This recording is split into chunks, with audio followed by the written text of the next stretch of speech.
Meripy and I have just decided that I'm going to do a very quick, what she describes as blah, which is, hello, welcome, it is brilliant to have you. Some of you who've just come from a ThinkIn.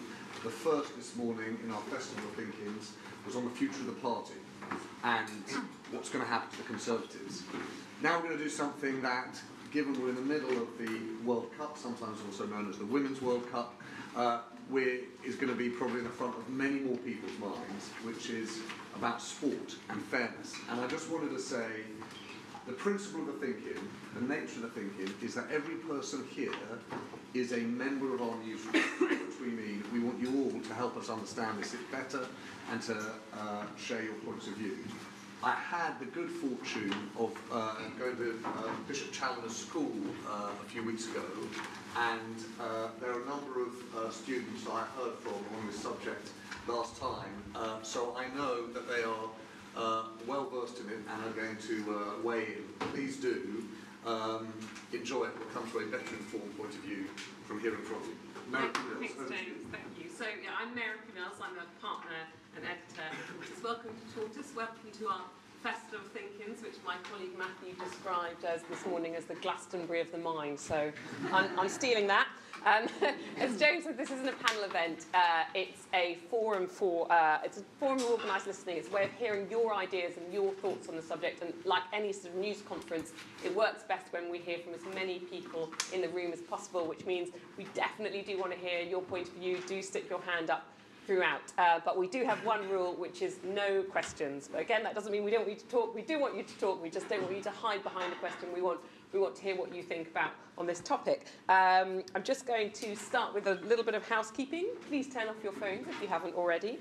I do need to tell you that you're being filmed. These are little cameras and these hanging down are mics. And this little tortoise going across the screen here is a timer. That shows how long we've got to talk about the subject. It'll give us a little note when it's 5 minutes to the end, and at the end a flag goes up. So please keep an eye on Agatha, as she's named, the tortoise timer, if you have something to say. We're very fortunate to have some invited guests with us here to start the conversation. I'm just going to introduce them. We have Tallulah Lewis here, who is the chair of Women in Racing. We've got Ed Ramsden, who's the director at Lewis Football Club, and Ian Ridley, who's a sports journalist, and his wife Vicky, who's also a sports journalist, died earlier this year. She was the first female football writer on a tabloid paper, that's right. Tallulah, I'm going to start with you. Would you just sort of talk us through the situation of women in racing? Because you would think that that would be a sort of parallel kind of pay structure. It's not, you know, jockeys are about the same height and weight, etc. But yeah, we're in quite a unique position in the horse racing industry in that men and women compete on the same playing field. So they're open to ride in the same races against each other. So we have equality in that sense, and we also have a fee structure that riding fees are the same for men and women. So it's an interesting concept because they're on equal pay in terms of their riding fee. But where the kind of disparity comes through for us is the fact that the kind of number of female jockeys compared to men, there's quite a few less, and we don't have that kind of dominance from female jockeys. But they then don't get as much of the kind of the commercial and sponsorship deals that are out there. So we're kind of in a bit of a warped world in that if you looked at us on the surface, it was like, oh yeah, equal on the playing field, equal pay, this is great. But then as soon as you kind of delve straight into that, you kind of get the situations where there's not enough female jockeys getting ride, and then they don't get noticed, they don't get sponsorships to kind of bulk up their earnings. And because, you know, the earnings alone are not enough to live off. No. They're like 21,000. Yeah, so an average kind of, depending on how many rides they take within the year, they're probably on a kind of mid-20s pay, which is not a huge amount for the kind of level of the sport. It's the second most attended sport in the country after football. So where they're trying, you know, they kind of bulk up those earnings through sponsorship deals and through their kind of commercial angles, which they're not exposed to as often because they're receiving less rides. Okay, thank you. And Ian, you are married to a female sports journalist who is very sort of well known and respected in her field and herself experienced level of prejudice, but you think the question we're asking is too simplistic. Well, I do, in the sense that it's a perfectly valid question, should women earn the same as men? And the obvious answer is yes. I mean, and there is legislation in pretty much every area of work these days, as there should be. I think with sport, it's a bit more nuanced in that, for example, you know, I know we'll talk about Lewis and they pay men and women the same at that football club. But if you take Manchester City, for example, should the women at Manchester City get the same as men? Well, there are several questions, several elements to that. Do women want to be subsidised by men's football for a start, or do they want to stand on their own 2 feet? Do you want football clubs to be sustainable or just have cash injections? So I think, you know, those questions are the important ones, and it's a little more nuanced. As a journalist myself, I always feel, you know, I come to everywhere I go now these days, I've sort of got what would Vicky think in my mind and what would she say. But I've spoken to other people, and I'm sure it'll come up later, but I spoke to Jane Purden, who's the chief executive of Women in Football. Vicky was a board member there, and I've done a lot of work with them. And I asked her, give me some points, and her first one was equal prize money. You've got to look at this sport by sport. In some sports, the time is right for this, in others, not so. In football, the question is not should prize money be equal, pending growth of the game commercially, but is it equitable, e.g. for the Women's FA Cup? It's not. And that is an exceptionally good point, because the FA can do whatever it wants with the pot of money it gets. It can redistribute. 2 years ago, for example, and Eddie will know this, it doubled the prize money for the FA Cup. Now, it wasn't that it suddenly got twice as much money in, but it decided to redistribute in a different way. And it could decide to do that with the Women's FA Cup. I've got the figures later, and they'll probably come up. But it is very inequitable what happens in the Men's and Women's FA Cup. Same with the World Cup at the moment with women. FIFA are rolling in money.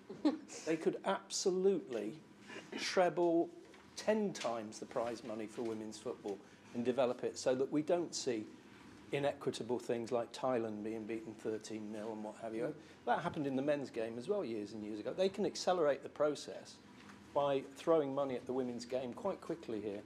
Those are my initial thoughts. Anyway, there's so much bubbling here. I'll leave it at that. We'll come back to some of those points, but I'll come to you now, Ed. So tell us a bit about what you do at Lewis. Okay, well, I'm one of the directors of Lewis Football Club. We're the only football club, I think, in the world that pays women and men the same, allocates resources equally between women and men, which was something that we only figured out was the right thing to do 2 years ago. So we started doing that 2 years ago, which is slightly embarrassingly late, even though nobody else has joined us. What? Can I just ask what started that thought? Well, and I should say you're going to have to cut me off because I could talk this whole hour. But and there are some points that I really definitely want to make. But we became a community-owned football club in 2010, and so any of you can buy a share in Lewis Football Club. It will cost you £40 a year. lewisfc.com/owners. Recommend it. And then you'll have the same ownership interest in the club that I do, or that anybody else does. You can only own one share. And our basic idea was, when we took over the club, was that we wanted to try and set a good example in football, because football has such a great deal of meaning. Like, it's got such a lot of meaning in the culture, beyond any kind of financial scale. You know, even the big football clubs in the world, think about Manchester United. Market value of Manchester United is like £3 billion, something like that. That's tiny. Like, most investment managers couldn't invest in it because it's too small. But the amount of meaning that it carries is enormous. And so what we wanted to do was, in a world where it felt to us that these were like sacred community assets, these football clubs, and they weren't being treated like that by their owners, we wanted to show, look, you can actually do stuff in this really important arena that resonates and sets a good example in the culture. And there's lots of things that we've done, and we haven't got time to get into them. But it took us a long time to figure out that actually the real glaring, huge disparity in football, in this thing that means so much to everybody in this country and the world, was around gender. And it was so big that you almost couldn't see it. You know, the disparities are, you know, it's not like gender pay gap normally. You know, these disparities are ridiculous. So, you know, to Ian's point about the FA Cup, so the FA 2 years ago had a situation where the total prize money paid to men in the FA Cup was £15 million, and the total prize money paid to women was £250,000, right? And the FA decided we want to allocate another £15 million to the FA Cup prize money, and they gave it all to the men. So they doubled the 15 to 30 and kept the women on £250,000. Now, I don't think that anyone at the FA is thinking, oh, you know, let's aggravate this already ridiculous disparity. I think it's a succession of people taking these poor decisions because they're not thinking about the whole system. And what we're trying to do is think about the whole system. And really, you know, the reason this matters is, you know, there's a great quote from an American academic called Jane English that says something like, if women and men don't get roughly equal fame and fortune from sports, then it encourages everybody, women and men, to think of women as inferior. Right? So it really matters. It's really centrally important to the culture. And to this, the question of this thinking, should men and women be paid the same in sport? Well, of course they should, right? Of course women and men should be paid the same in sport. The only argument against women and men being paid the same in sport would be if there was... The argument that people always come up with is demand, right? Okay, so, you know, fewer people watch women's sport than men's sport, fewer people want to attend women's matches than men's matches.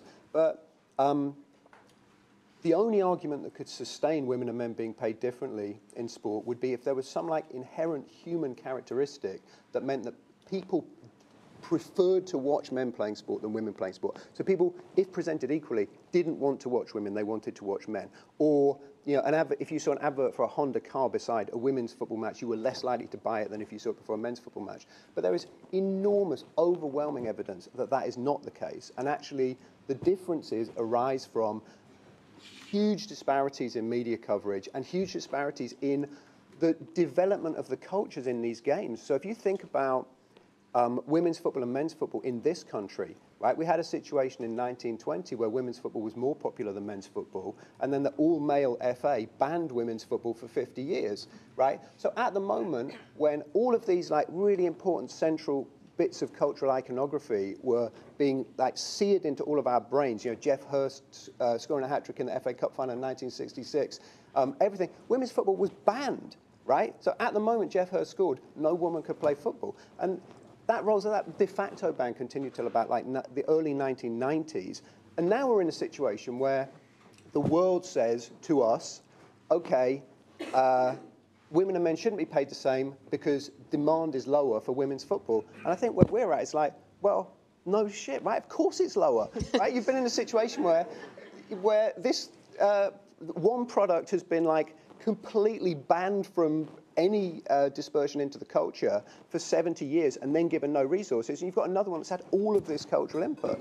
So I don't think should women and men be paid the same in sport is even an interesting question, right? I mean, right, no knock on tortoise, but well, I think you guys do great stuff. But of course they should be paid the same in sport, right? There's no inherent characteristic that means that people want to watch women doing sport less than they want to watch men doing sport.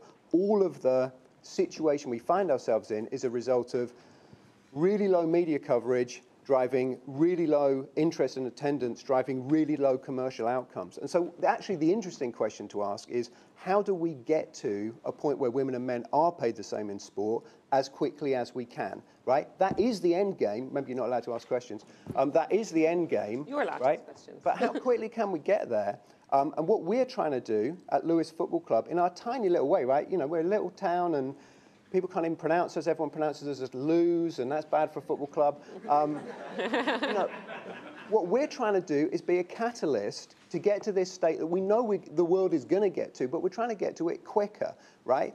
And one of the important aspects of all of this discussion is so much of this is just down to choices, right? Individual choices. So if you look at any media organisation, you look at Tortoise, you look at The Guardian, you look at the BBC, a set of human beings is making a choice not to cover women and men's sport 50-50, right? And in my view, every media organisation with immediate effect should commit to 50-50. they should say, okay, we're going to cover women and men's sport equally from now on, right? It's a no-brainer. And also, it's like there's a free opportunity for people to look really good because this is going to happen, right? 20, 30 years from now, we will look back now at, oh my God, I'm opening The Guardian, right? Which is, you know, bastion of equal rights and everything else, right? I'm opening The Guardian, it's like 90% of its coverage, maybe not during the Women's World Cup, although even then there's more about men's sport, 90% of the coverage is about men's sport, and that's the best of them, right? We'll look back on that, and we'll look back on that like we look back at all these cultural anachronisms in the 1970s now, right? And we'll say, whoa, that was super weird. We lived in a world where women's sport was just invisible, and now it's not. So there's an opportunity for people to actually step up now. So you know, what we're trying to do in our tiny little way is be the catalyst in all of these reactions. So because we pay women and men the same and we allocate resources equally to women and men, which incidentally has been fantastic, and our women's attendances have doubled each of the last 2 years. They're now the same as our men's attendances. Even though you put up the price of the ticket for the women's events. Yeah, so, you know, we have put up the price of the women's tickets because we're trying to bring it into line with the men's tickets, and we will be in line next season. So, for example, last season, we increased price by 60% for the women's home matches, and attendances went up 140%. Because there, you know, we haven't got time. There's an argument with price. People look at a price as something low and then value it as low. Exactly. Whereas if you increase the price on a commodity and then people look at it, then they're thinking, oh, that's actually got some value to it. Totally right. Every other football club... When you say we pay them the same, do you mean that you give the manager of the men's and the women's team the same budget? Yeah. Within that, they allocate That's however right. they Yeah, want. we don't like pay every player the same, right? Exactly. You know, we allocate our resources, commercial, financial, attention, everything. Because one thing we have to remember that even in men's football, players in the same team are not paid the same. Of course they're not, right? And we wouldn't expect and a better that. woman player is going to be paid more than a worse woman player. Look, whisper it, but you know, there's all kinds of stuff I'm probably not allowed to say. But like, our highest paid player across the whole club last season was female, right? So you know. Let's hear from... So I want to... There's a couple of hands up already. I'm going to... Who shall I go to first? I think that there was a... I'll go to you first, and then I think there was a little hand there. My name's Chris. I am thinking aloud here, because you've raised a question that I haven't really thought about two things, really. You talked about, first of all, the sort of meaning of football clubs. Yeah. And the second thing about, is there anything kind of inherently or innate about whether we'd want to watch men or women play football? Now, I'm for my sins, a Spurs fan, right?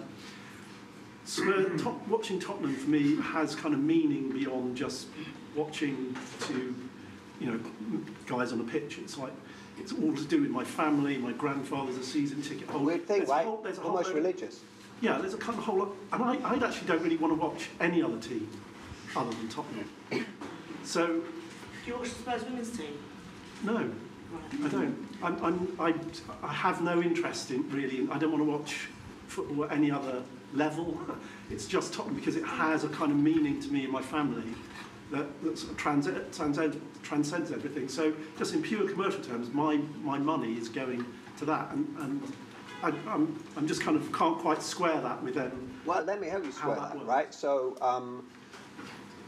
What we assign meaning to, right, in our lives, what we like to spend money on and spend our attention on, which is kind of the same thing, is what our society has told us has meaning, right? So, yeah, you feel that way about Tottenham Hotspur because that's how you grew up, that's how you came up. But you think about other cultures, you think about people who are like really into kabaddi or curling or darts or, you know, all of these sports that don't have a lot of meaning, apologies to darts fans, don't have a lot of meaning really in our culture, but to some people and to some like big geographical areas, they're absolutely freighted with meaning, right? And people draw meaning from other things too, right? I mean, good Lord, like when one's talking about is there a demand for women's sport, I mean, there's a demand for like deal or no deal, right?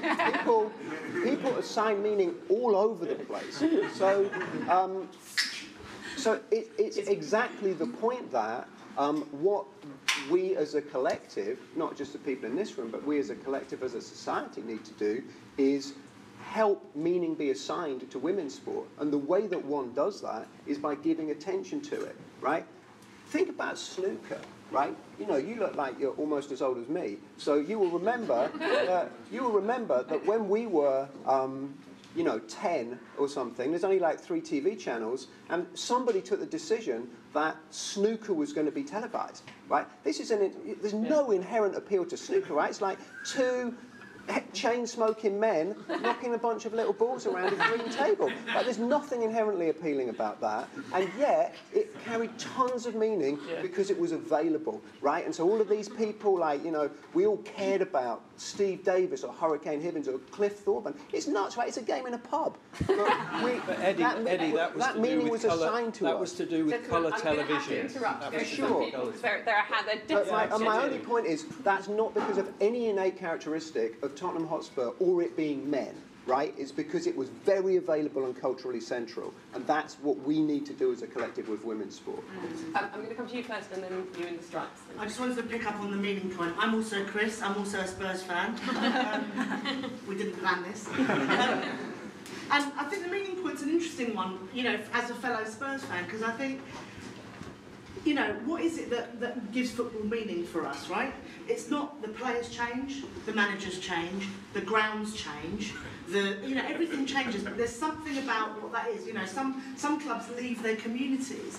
So there's something about the badge, which is why it's interesting that this isn't a dig at you, by the way, but it is interesting that you don't want to watch the women's team, because it's still the badge, and it's under the same umbrella, and we're one community, and actually there's something about the fact that it's become, we're adding a bit more, as a football club, we're adding more meaning to it by bringing the women's team under the same umbrella. I mean, for the first time now, the Tottenham are in the WSL, and actually the Tottenham Hotspur board have taken on the running of the women's team, as opposed to sort of outsourcing it to some other people. So there's something interesting there. But I just want to come back to the pay point. What we're talking about here isn't necessarily actually about equal pay. I hate to drop the word so early. We're talking about patriarchy. We're talking about what women's value is in society, right? And actually, we have a different value in the sense of whether it's interesting to watch women play sport. I mean, the US women's national team is a brilliant example for this, right? They launched a gender discrimination suit against the US Soccer Federation on International Women's Day this year. For equal pay. They have consistently been more successful than the US men's national soccer team. They've won more tournaments, they have better attendances, yet they scored more goals, for example, against Thailand than the men's team scored in 2 World Cups, right? In one game. Yet they're not paid the same. The US Soccer Federation's got £150 million sitting in its coffers, right? The Fox News deal that they do for the US women's national for the US teams is not because of the men's team. The Nike sponsorship that the US Soccer Federation get is for the women's team, and it's a choice. They're making an active choice not to pay the women the same, and that's why this is a good example, because you have all of these arguments about the commercial reality of football. We haven't got the bums on seats. We can't pay the women as much, etc. But the commercial reality for the US women's national team is there, but they're still not being paid the same. So I agree with what Ed's saying, but I also think there's another element to it. It's not just about the media equals the commercial, whatever. Because here we've seen the media equals the commercial, and then we're still not being paid the same. So there's another element there, which is something around what we do about how women are valued in society. I've got some points to make about that later. Your name's Chris, yes? Yes, yeah. Some of my colleagues are laughing, they're not surprised by that. The gentleman in the stripes. Just picking up on a point that Ed talked about, people want to go and see men's football rather than women's football. I'm a Reading supporter, and I've seen many appalling Reading matches at various levels and whatever. And what my thought coming back on that point was last night in the pub in North London watching the women's England team, when Lucy Bronze scored the 3rd goal. Crazy goal. The whole pub went mad. Yeah. That was fantastic. It doesn't matter whether it's a woman or a man scoring that goal. They're cheering the skill that comes into that. 8 years ago at the Women's World Cup, my other son and I were talking about this the other day. The standard was terrible. In 2 successive World Cups, that standard has gone up enormously. And what people are really wanting is to watch the skill and the investment that's been put into women's football in men, although it's probably not enough, has obviously paid dividends because a whole pub just roared because of that amazing thing that happened. What's your name, sorry? Joel. Joel, yeah. Joel. Actually, so I'm just going to quickly flick through some slides, and then I have that goal on hand for anyone who... So, oh wait, we're going to go straight to it. Nicely done, team. So this is the goal that you're talking about, right? So if you haven't seen it, take a look. She was the one that was fouled as well, so she picked herself up quite nicely. Can you play it? Can you play it? Lucy Bronze has gone up to the edge of the penalty area again. He's looming up dangerously. They've had their warning. They've had their warning. Here's Lucy.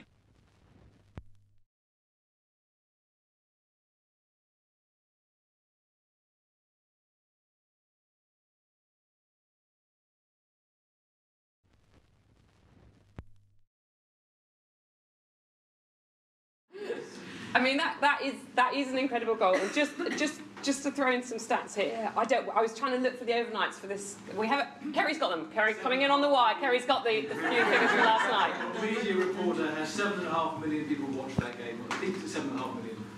So 7.5 million last night in France. The opening game got 10.6 million.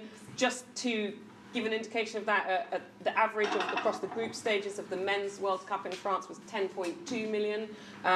In Brazil, 19.7 million saw the women's team victory against Jamaica. And in this country, the BBC, 3 of the women's matches are among the top 10 of the most watched football games of this year so far. So, you know, it's hard to say that the demand isn't there. But the demand is there because it's such good football. Yeah, because that's the reason. Can I be churlish? Can I just lob something in to be churlish? One, I think the goalkeeper should have done better. Two, these figures are great and they're on BBC One, and that's what is needed, so that young people can see this. But there's still only a third of the England men's last year in the World Cup for equivalent World Cup quarter-final. So there's no point getting complacent about this. There's a long way to go. It's a long game. Yeah. I'm going to come to you next, and then I'd really love it if some of the younger people who I'm seeing, and this is me giving you some warning. I know you're watching the World Cup, or the boys maybe you're not, but I'd love to hear your points of view. But can I go to the gentleman in the checks? What's your name? Martin. So I'm just going to quickly challenge the quality point, and Ian will sympathise with me here as a St Albans City supporter.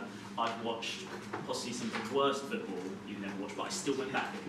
And that's, I don't think it actually comes down necessarily to quality. For some people it will, for the armchair fan, yes, but for a lot of people that's not the case. It's following the team. Now, I've watched a lot of the World Cup. I have to say the BBC have done okay, but still a lot of red button, and that's a difference, isn't it? That's an extra barrier between people watching it or not. And the articles, listening to podcasts and so on. And actually what I've found listening to ex-pros, women pros speaking about this, I've heard less about the pay and more about training and the opportunity. For example, a lot of people, I've fed up having conversations with friends of mine about the size of goals in women's football. They should be smaller, and I fundamentally disagree. The problem is that women's goalkeepers, for example, don't have the same level of training. They don't have the time, or say the early 90s was when women's football was allowed to start being played again. Women's goalkeepers don't get the full-time training that the men's do. And actually there's an argument that why can't boys and girls train together at a youth age? And really that for me, and from what I've heard from those pundits, is that's where the money needs to go. I don't hear them talking about pay. I hear them talking about the training, the facilities, those opportunities. And I also think we need, just one last thing, is actually separating pay between the club and the country. There's no argument country should be paid the same. I think, as has already been alluded to, it's a bit tougher for the clubs because of the level you're playing at. For example, Lewis, it's an honourable thing you've done, but the women are playing at a much higher standard than the men are. Well, that's because we pay them the same, but the market's massively distorted, right? That's, and hopefully, we've got hopefully one day with the same money, we've got a women's team that's full of internationals and a men's team that's playing at level 7, right? Yeah. And so what I'm saying is it's difficult to balance that at the moment. You could change the international football like that tomorrow. Yeah, I think the thing is, and this comes back to Chris's point about patriarchy, it's like, you know, people say that racism isn't an event, it's a structure, right?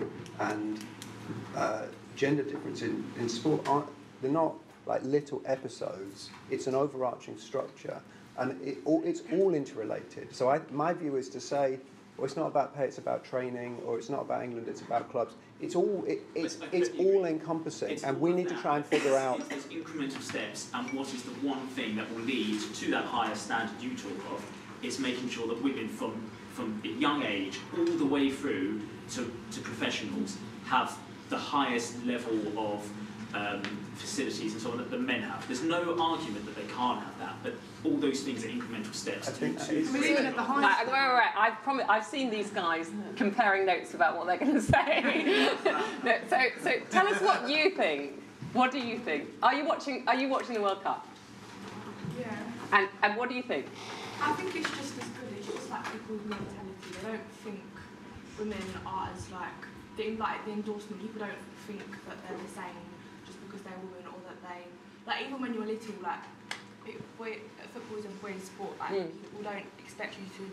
Like when I was younger, I was told to do like things like swimming or like things that are more female orientated. But that doesn't mean that you should be discouraged to do something, or it should get less coverage or less pay just because of your gender. What's your name? Jasmine. Jasmine, is there football at your school? Is there girls' football? Yeah. There is.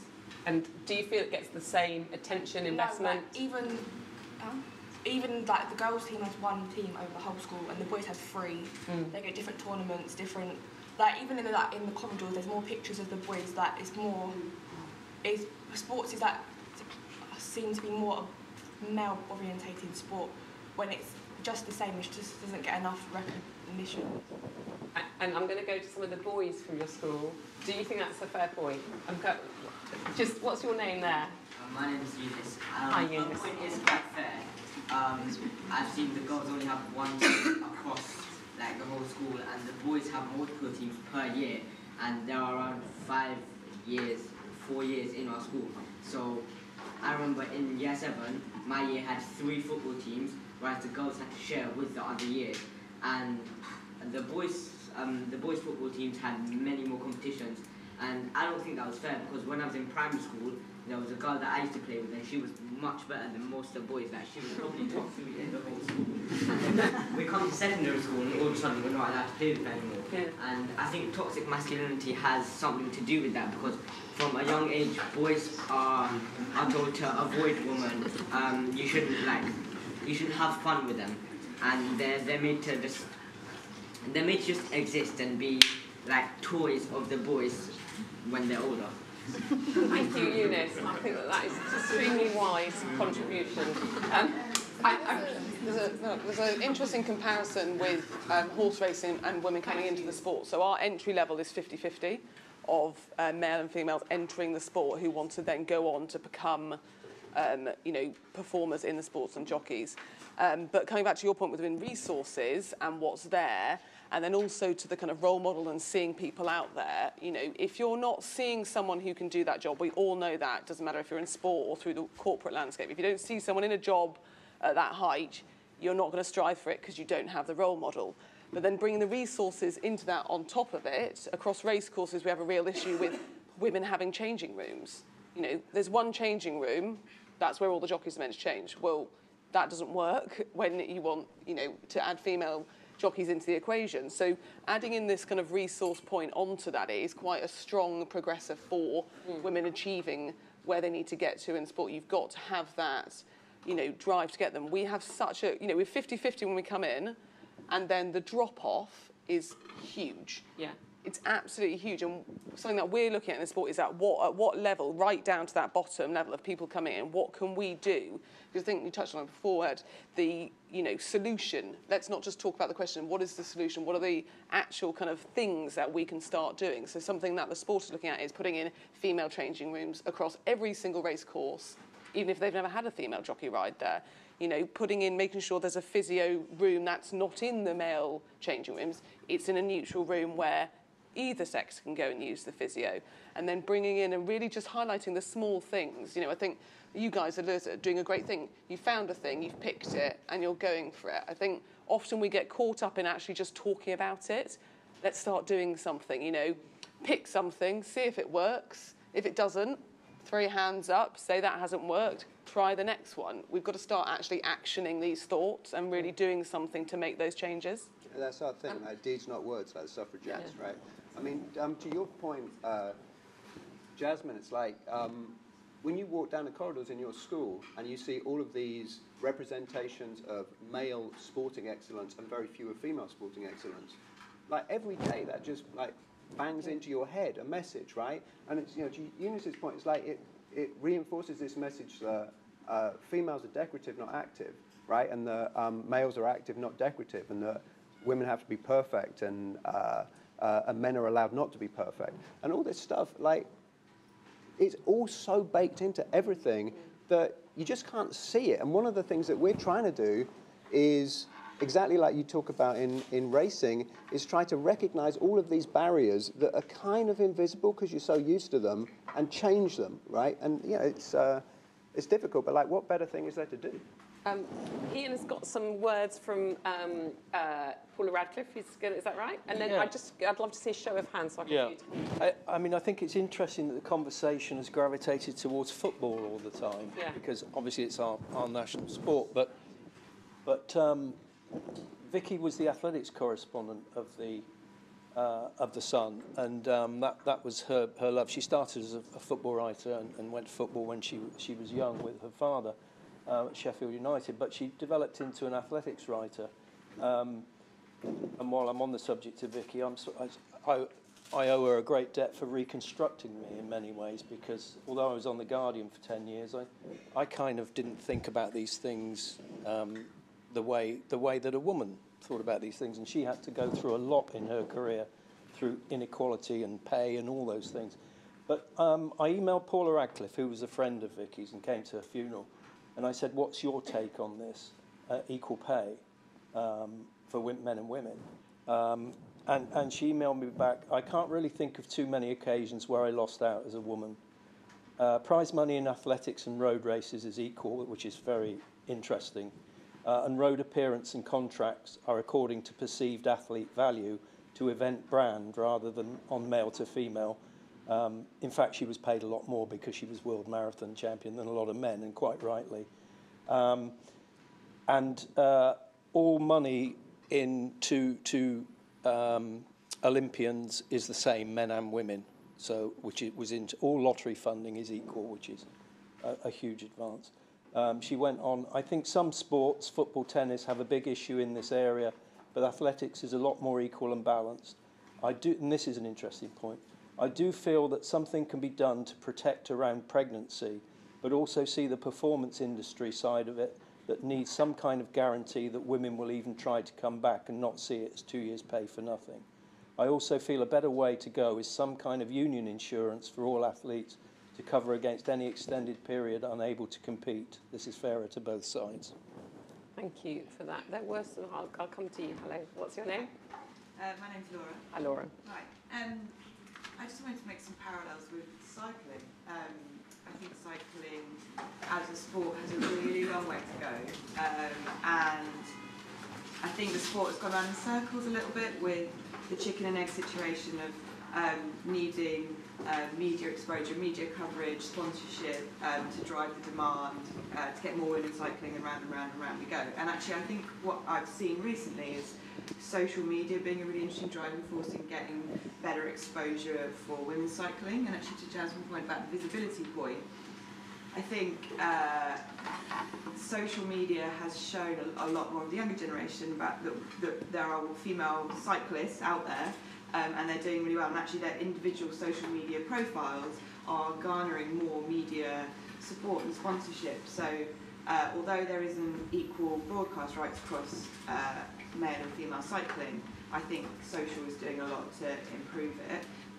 And the second point is about triathlon. So triathlon is a much newer sport, and that's coming through much more equally than it's not inherited the years and years of cycling patriarchy that sports scene. Thank you, thanks Laura. And I'm just going to go to our men's editor at the back who's representing one of our members who stay, and then I'd like to come to this gentleman in the glasses. Right. So I was talking to a tourist member, Lisa Gershon, who wasn't able to stay, she was here this morning. But she's a senior coach at one of the big London tennis clubs, and she wanted me to sort of land some points on her behalf. And I think they talked to some of the structural barriers to equality that we've touched on in a slightly different way. Firstly, she wanted to say that there seems to be a default in the flavour of these types of conversations that she has, that the way that the boys play sport, the sort of masculine standard would be the normal thing. And if the girls could just be a bit more like the men, then everything would be better in her sport, which is tennis. She sort of had a very strong view that, you know, the discussion about pay equality in tennis is to do with, well, men play 5 sets and the girls play 3, so obviously they play for longer, so da-da-da-da.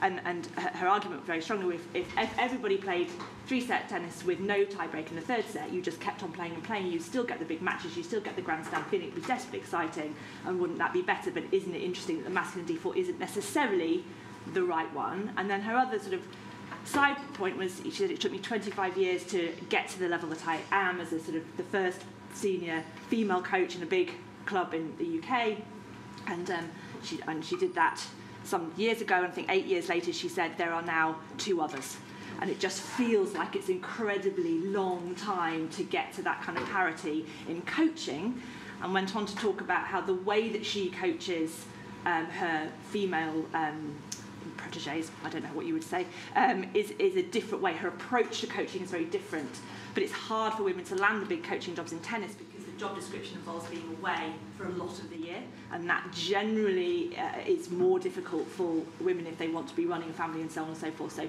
that whole structural piece, on the one hand it's, you know, single sex changing rooms, and on the other hand is, can you physically be able to organise your life to do the job, is really challenging things. Thank you. Thank you. What's your name? Dakari. Sorry? Dakari. Dakari. But when I first came here, I was actually for, and now I'm slightly against. And the reason I say that is because... so just clarify what you mean by that. So I was with the fact that men and women should be paid the same as sport. You felt you should. Now we've changed your mind. Yeah, because... Worry. I knew you were going to say that as well. This is partially because, obviously as a young teenager, I'm always on my phone. And as one of the main causes why men and women, in my opinion, shouldn't be paid the same is because of social media as a propaganda. On my phone, I'm always seeing men on athletics, motorcycling,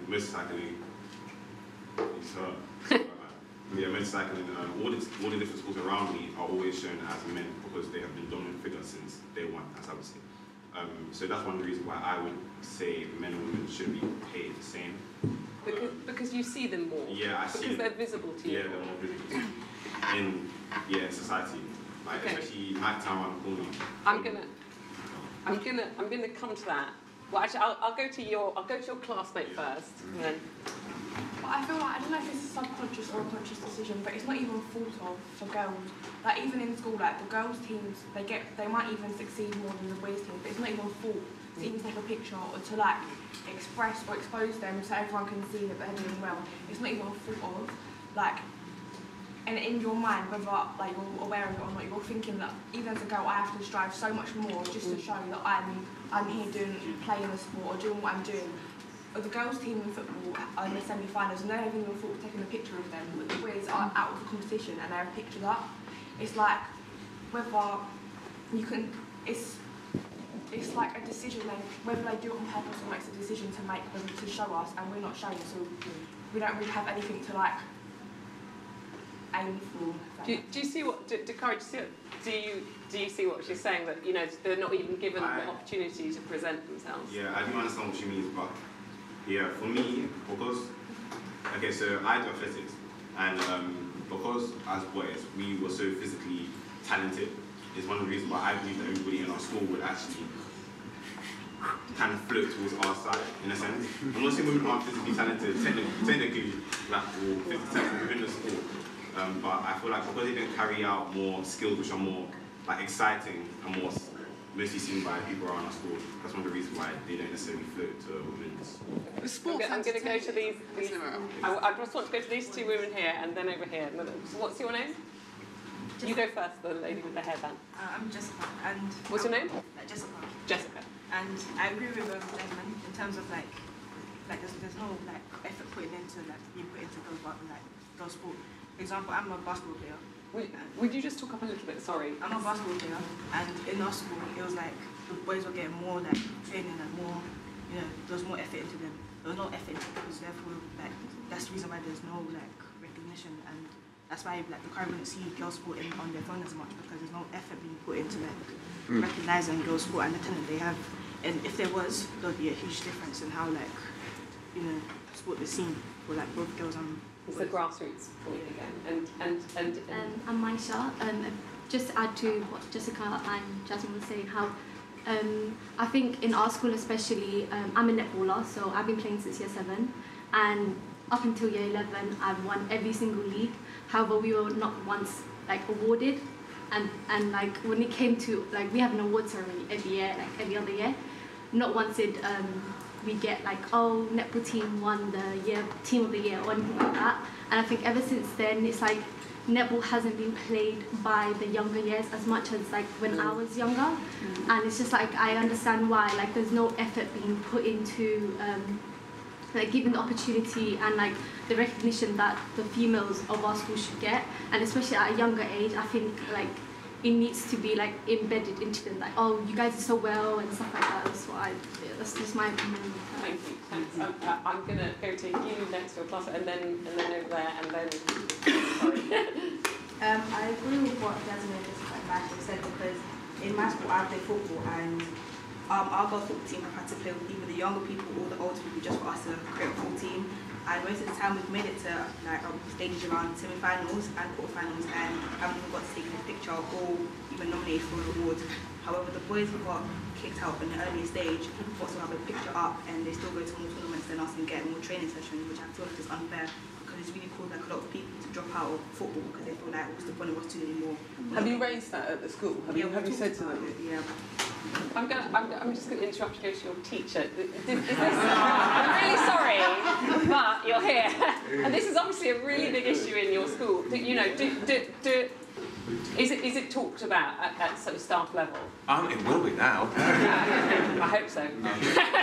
As a point of order, we have produced one Olympian and one sports person who contributed at the European Championships, both of which were female.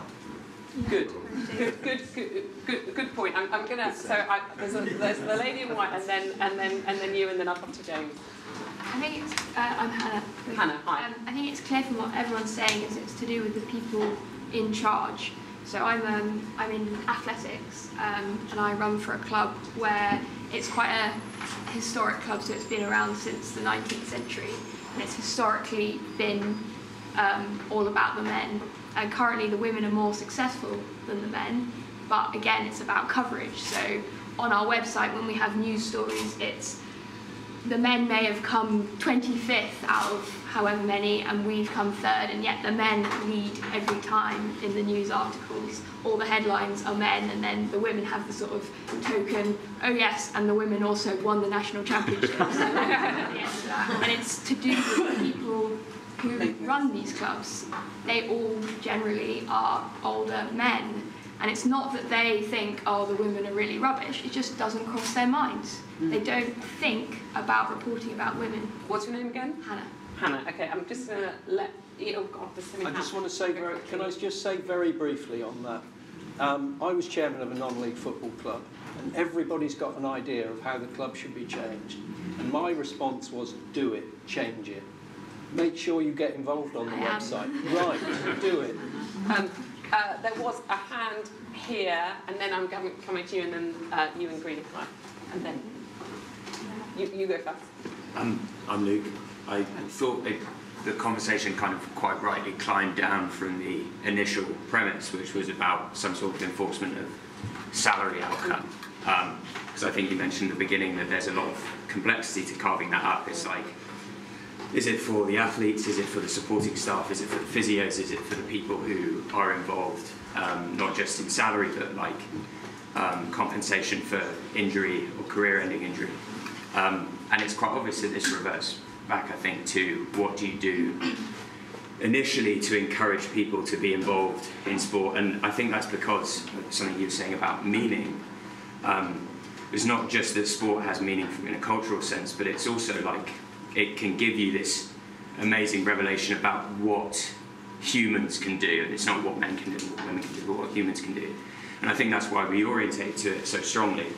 But that has to be, I think, not about how we build a state that can guarantee people get paid certain amounts or franchises that can guarantee it, but just how young people and old people or whatever get invested and can speak that meaning to other people. And that's what you see when the Women's World Cup happens. But I'd be scared of a state that could enforce salary outcomes for athletes of all kinds today or next year. I think that's a mistake. But. Okay. Thank you. I'm going to. You've had your hand up for ages. No, it's I'm Tom. I'm from Tortoise.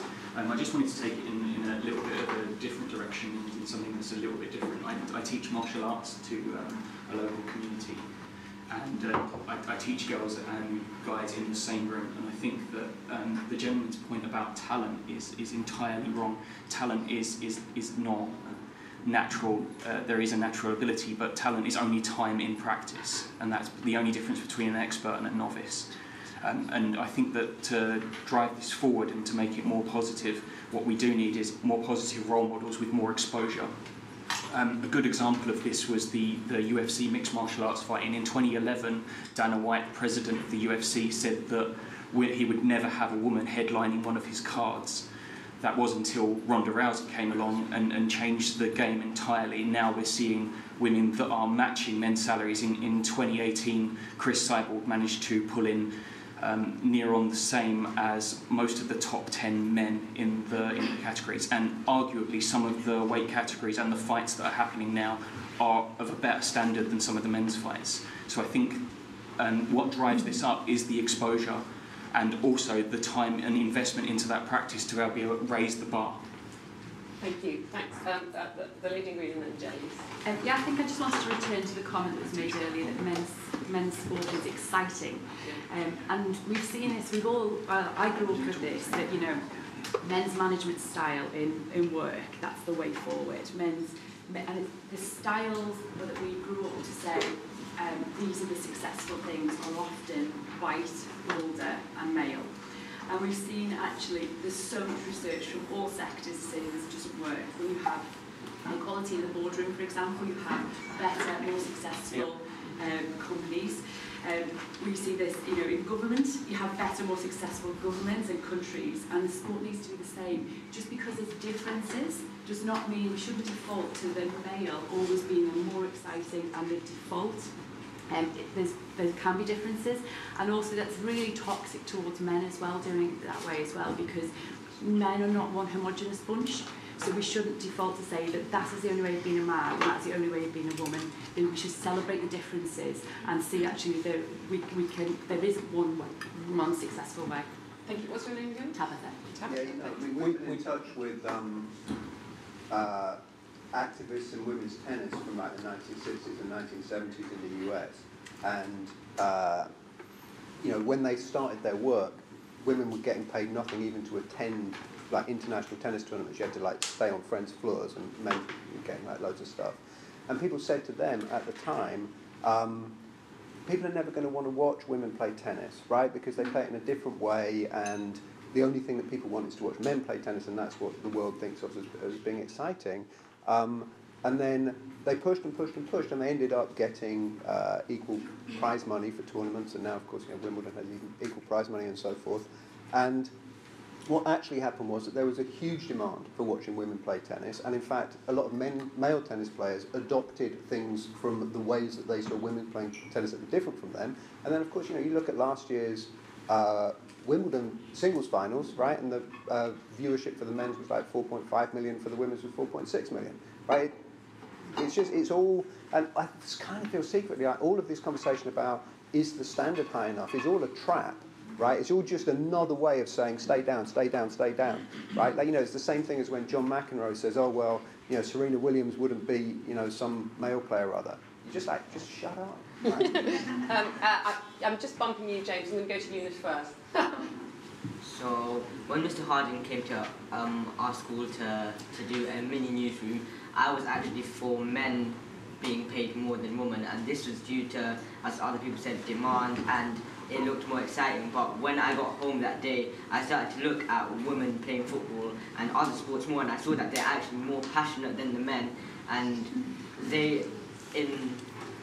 I think they deserve the exposure, but they're not getting it because because broadcasting companies are afraid to be controversial and change the society that's been created around them, that shows that men should be more put into the spotlight because they're more exciting, but in actual fact the women are more passionate and more exciting because they actually try harder to become successful in their field of. I'm going to make a little note, I'm going to intervene myself to make a point I would like to make, which is that in thinking about this yesterday, I was thinking about media rights and broadcasting, and I did a little bit of research, and on the slide here you can see all the people in charge of what gets shown on all the major sports channels, and there's one thing in common, except for at the BBC, who are doing a summer of sport, who are doing summer of women's sport, not just women's football, but, you know, netball and other things. And, you know, you have to believe that is extremely significant, and you know, that is the story across the board. You know, the ownership of football clubs, everyone, you know, except for Dean Smith. Can I say on that as well, and the point you made, that it's so hard to get women in boardrooms, and because they don't push themselves forward. And I've had this argument with women in football, and that's why there's a mentor scheme at women in football, because women are particularly poor, they tell me, at bullshitting the way men do. I can do that. I don't tick all the boxes, but I'm good enough anyway. But a woman might say, "Oh, I don't fit, you know, I don't tick all the boxes there, so I'm not going to go for that job." Jane Purden, the CEO, was the chief legal executive at Sunderland Football Club, and she said she also was the chief legal officer at the Premier League, which is very male, pale, and stale. And it needs changing very badly. Women need to get into admin, they need to get into writing websites, all that, because that's where the power is, boardrooms, and that's how things change. And they're not enough getting into it. When I was chairman of a non-league football club, I promoted 3 women within the club, 2 on the board, made 1 club secretary. It changed the whole environment of the club. Jane Purden wrote to me, the words of Bob Murray, my chairman at Sunderland. He often said to me, "I like having women in the club, I like having them on my board, I like having them in my leadership team, they bring something different to it." And that message needs to get into football more. Yeah, I just was having the flag's gone up, I feel incredibly guilty about this man at the front, and James and Kerry, who can argue out between them who's going to say something. What's your name? My name's Hugh. Hi, Hugh. I was just going to say, I like how you picked the picture of her and really disapproving of the other 6. But really quickly, I think the entire thing can be summed up. This isn't actually about sport. This entire conversation, we haven't talked about like actual, you know, specific sports since the first sort of 10, 15 minutes. Yes, the institutions should all be equalised, but actually this is just a broader symptom of how our society, the world, whatever, views women, treats women, and how we label things. So it was really interesting that it is the Women's World Cup. We refer to it as Women's World Cup. I use Strava. I don't know if other people in here use Strava, but you can get little, like if you run up a hill the quickest, it's separated out by gender. You know, I have spent 26 years of my life being outdone by men and women in sport. I'm just not athletically talented. So the whole labelling, the whole way it goes, you know, you talk about STEM subjects at school, it goes into absolutely all parts of our society. Sport is a symptom, and I think the stuff that Lewis are doing as a sort of a visible symbol of how things can change is great, but we need to go, it's much, much more ingrained in society from a much earlier age than sort of even sort of being 10, 15, 20 years old. It's right back to when you're born. But don't be overwhelmed by that, because it can change. Yeah. What's your name? Hugh. Kerry? Just quickly, to sort of bring it as a positive, I'm Kerry, I work there as well. I think, and to come back to Tabitha's point a bit as well, one of the things that's intriguing, I think, is whether the growth in women's sport and a better focus on it could have a positive effect on men's sport as well. So I watched the quarter-final last night. It was impossible to watch it without thinking, if that foul had been committed on a male player, we would have lost 2 minutes to rolling around and the risk of amputation of some sort. If that challenge had been committed in the penalty area, a male player would have dived. And a lot of the things that people find frustrating and annoying about men's football weren't there last night. And I just wonder whether actually there's a broader effect apart from the sort of the one that we might see in front of us. Thank you. So I'm going to attempt to sum up this very lively and really quite inspiring conversation, actually. So I think we can all say that we start with the basic premise that there is an ideal and that men and women are paid equally, whatever the job, whether it's sport or not. The argument you hear against that constantly is that there's an economic reality, and there's an economic reality in who watches what the demand is, what the live tickets are, what the sponsorship is. But I think we all agree that everything should push harder towards this utopian idea that, men and women are paid equal.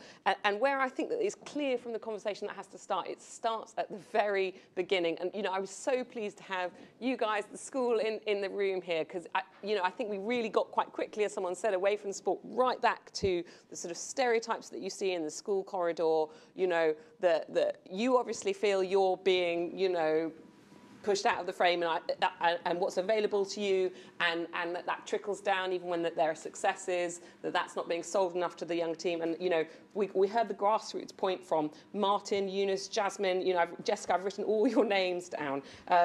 We talk about equal exposure and we talk about it on the media channels, but it's quite clear that you're not getting equal exposure, in the classroom. And that obviously really bothers me. And there's a huge part of sort of breaking down stereotypes with that, breaking down stereotypes in schools. But I think it was you, Martin, that said, you'd watch bad Chelsea matches, but, when there's a women's bad match, people say, it's the women. And when it happens with Chelsea, people say, it's just a bad game.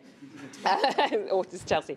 Look, I will say that there are some, real positives here. I feel that there is a sea change happening. I think even the fact we're having this conversation, the Women's World Cup, you talked about so exposure, but actually, we have got the Summer of Women's World Cup. I am seeing, women on the front of sports pages like never before. And I think the key is trying to keep up that energy around women's sport. And the change, we're talking about the effects being felt at the bottom, but the change has to start at the top. Whatever the sport it is, whether it's Lewis or, the FA, your point about the sort of equitability of the prize money is really important. And that is the case all over. How do we get there as quickly as we can? I think we need more women at the top, whether that's in media rights buying, whether that's on, football boards or any other sort of sports board. It's all about, I think you said, Chris, the people in charge, or somebody, you said the people in charge. And there's so much opportunity there that we're going to see in the future. There are obviously little issues around, pregnancy, protections for women in sport. I think that's key. We didn't really talk about that, but that will come up again. And Laura, you talked about how social media was creating the sea change, which I think is really important. I have to say there's so much that we could talk about, but in terms of sort of a particular story, I actually had no idea that in the 1920s women's football was more popular than men's, but then banned. And I'm not sure anyone in this room knew that, and I just think that this time it's a really very fragile. Many men had been killed in Europe, so am I correct in thinking that was the case? Well, in the 40s. The women started playing because of the war effort, but actually it was because it was 1921, they were still raising money for soldiers' families and stuff, and I think it was the highest ever attendance in a football match ever was a women's game, and the FA just went, ah! Yeah, so there was, sorry, go ahead.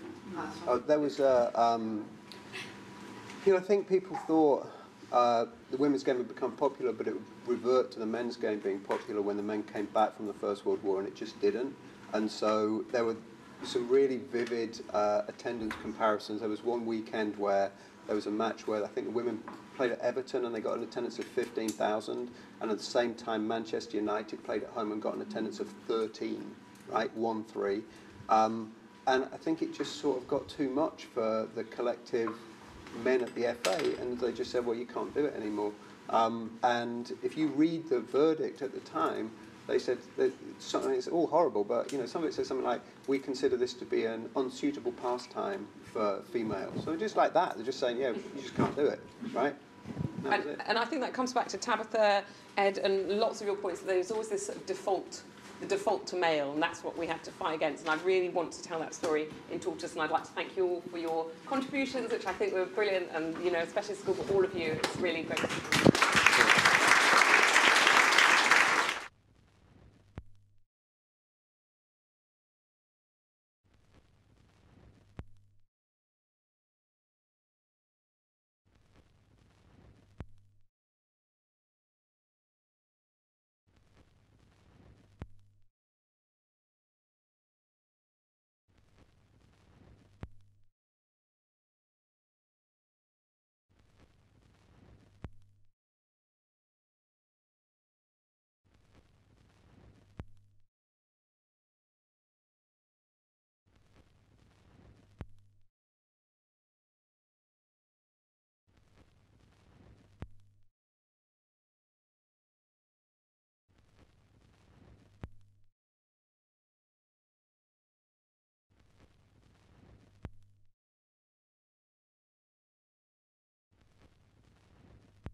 Hello everyone, right, we're getting going. I'm James Harding, I'm one of the editors and founders here at Tortoise. Somewhere you'll find my fellow founder Katie Bannock-Smith. When we started Tortoise, one of the questions we had was, what are we going to do about the royals? So many of you will remember that when the Independent started, a generation ago now, one of the things that it made its distinguishing characteristic was that in a Fleet Street that was falling over itself to do royal stories, it wouldn't do them at all. And where I grew up at the Financial Times as a journalist, we really didn't cover the royal family either. When we started Tortoise, it seemed eccentric, to put it mildly, to entirely ignore one of the most interesting, powerful, and changing elements of British life, and in fact one of the things that distinguishes this country in the world. But how would you do it in a way that was in the spirit of Tortoise, in a way of trying to understand, in a way of trying to think what's the royal family for, and what can it and will it do in the future? And so we thought that at this, our third ThinkIn in the Festival of ThinkIns, we're trying to put our heads together on the very fast-changing nature of the royal family, and in particular, this idea that there are not just 4 households, but there are 4 very prominent households that are reshaping the way in which people connect with the royals. And so I'm going to hand over to my colleague Liz Moseley, who, among many other things, has worked and understands messaging, marketing, and advertising. And if you do get the chance to go back to one of the very best pieces we ever did on Tortoise, which was about the way in which Gillette is trying to redefine its relationship with men. And in a world where so many brands are redefining themselves, it makes sense that it's Liz who's chairing this, and I'm going to sit, listen, learn, and heckle from a short distance. Always good to Osman and heckle. Thank you very much for being here. I'm Liz, and I suppose I'm the unofficial marketing correspondent for Tortoise, but I'm not the royal correspondent for Tortoise. And I'm very pleased to have... let's see how it goes today. And I'm very pleased to be joined not just by James, but by Sally Osman, who was Director of Royal Communications from 2013 up to the end of last year, so for a very significant period of time in the way that we all, subjects of the royal family and citizens of the United Kingdom, experience the royal family, and also Roya Nikkhah, who is currently the royal correspondent for the Sunday Times, who knows the ins and outs of the royal family's many sort of diplomatic engagements, has also been on tour with Duke and Duchess of Cambridge recently and what have you, so we'll be able to give us an insight, I think, into the operations of what is an incredibly sophisticated and serious, I'll call it a marketing operation, I'm not sure that's exactly the right label for it, but a very serious communications operation. Now, in preparing for this conversation, I had cause to think about my own feelings about the royal family, which is something I don't spend a lot of time doing in normal life. But I did surprise myself that I perhaps have a lot more passive feelings about the royal family as an entity, as an institution, various individuals and brands, lots and lots of layers of that onion, which perhaps came home to me on the day of when Harry and Meghan got married. You'll all remember where you were. It was a lovely warm summer's day, and I went in the morning with my children to the park thinking royal weddings, not interesting to me. I couldn't care less really. But when they wouldn't come out of the sandpit and it was getting close to the point at which Meghan was due to come to the church, I did get very agitated and drove at 80 miles an hour down the A34 to make sure I was home in time to see her enter the church. And it's a true story, and I was very surprised at myself that that was how I felt about that moment for us as a country, for that to happen. And I would just like to take the temperature of the room, just with a quick show of hands, as to who in the room would consider themselves to feel in general positively towards our royal family. Okay, that's really interesting. And is there anybody who feels confident enough to say that they don't feel positively about the royal family? Okay. Excellent. Oh look, it seems to be the journalists with their hands up. How interesting. I'm just going to sort of draw that out a little bit. Let's go to Ellie right at the back. Ellie, just give me a couple of sentences. You put your hand up to say you're not sure that you feel positively towards the royal family. Tell us why. I think it highlights the huge class divides in our country, the social disparity, and it's almost revered to have 10 castles, you know, oh, where's the Queen going to be making her speech from? Which one of the 20 houses? And I think it's outdated.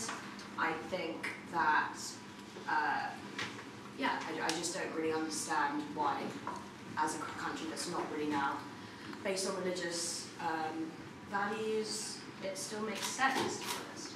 Okay, let's hear from somebody who would like to counter some of Ellie's feelings. Chris. So I think, Chris, I think it is still ebb and birth, right? It's still the best case of monarchy. So, it's really hard to write a constitution. It's really difficult to come up with a way of being as a country that's robust and lasts. The way they end up with a situation like the US, where you ossify something that you then spend a lot of time fighting against, or you have a situation like France, where they have an average lifespan of about 20 years. And in our country at the moment, we have quite a lot of division. And one of the few things that we can agree on is that we've got this thing which goes basically, it's harmless, it's expensive, it's a symbol of something elderly. It's obviously not where we'd start if we were starting from here. But you know what? Why are we going to have a fight about something else?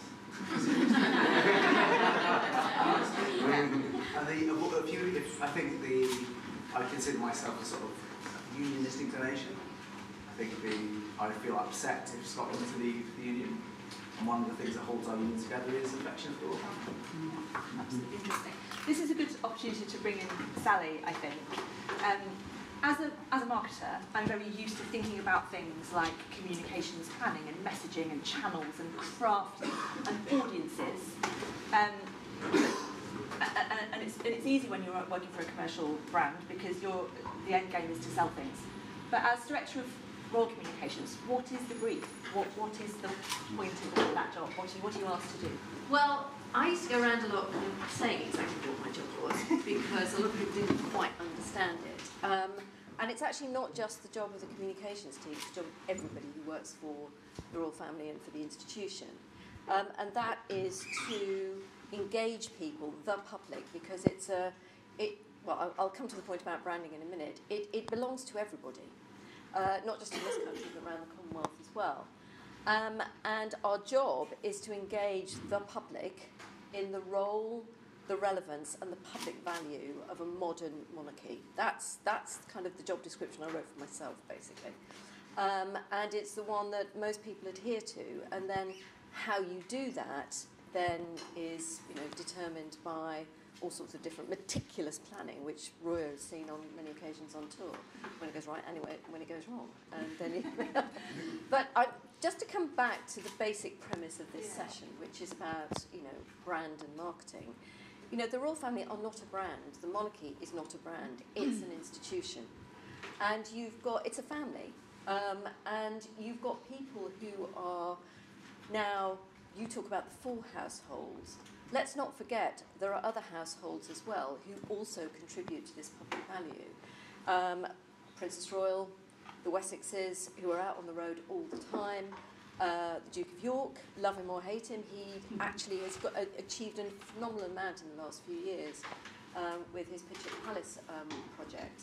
So these are people who, are born into a life of public service, basically, and do it with incredible equanimity, and do have an impact. I mean, they always ask, how can they use the soft power that they have for the greater good? It was the Duke of Edinburgh back in the 60s, I think, because, of course, the role of the monarch and the royal family, it's never been written down at all, but people have had a few kind of goes at it.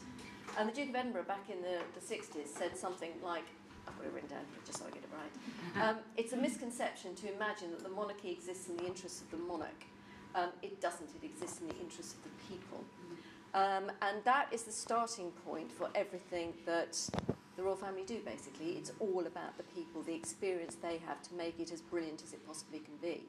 To use their kind of influence, their convening power. Convening is a word that's used a lot in royal circles.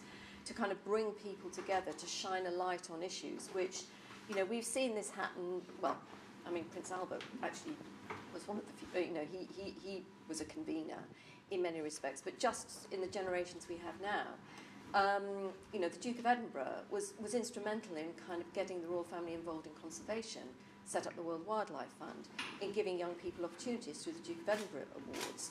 You know, the Prince of Wales then picked that up with the Prince's Trust. And all, you know, as he would say, and his son has said as well on television, banging on about plastics and climate change for 40-odd years. And now with the younger generation of royals as well, them picking up the issues that matter to them and their generation. So what I would say about the brand label is that they're not brands, it's not a brand.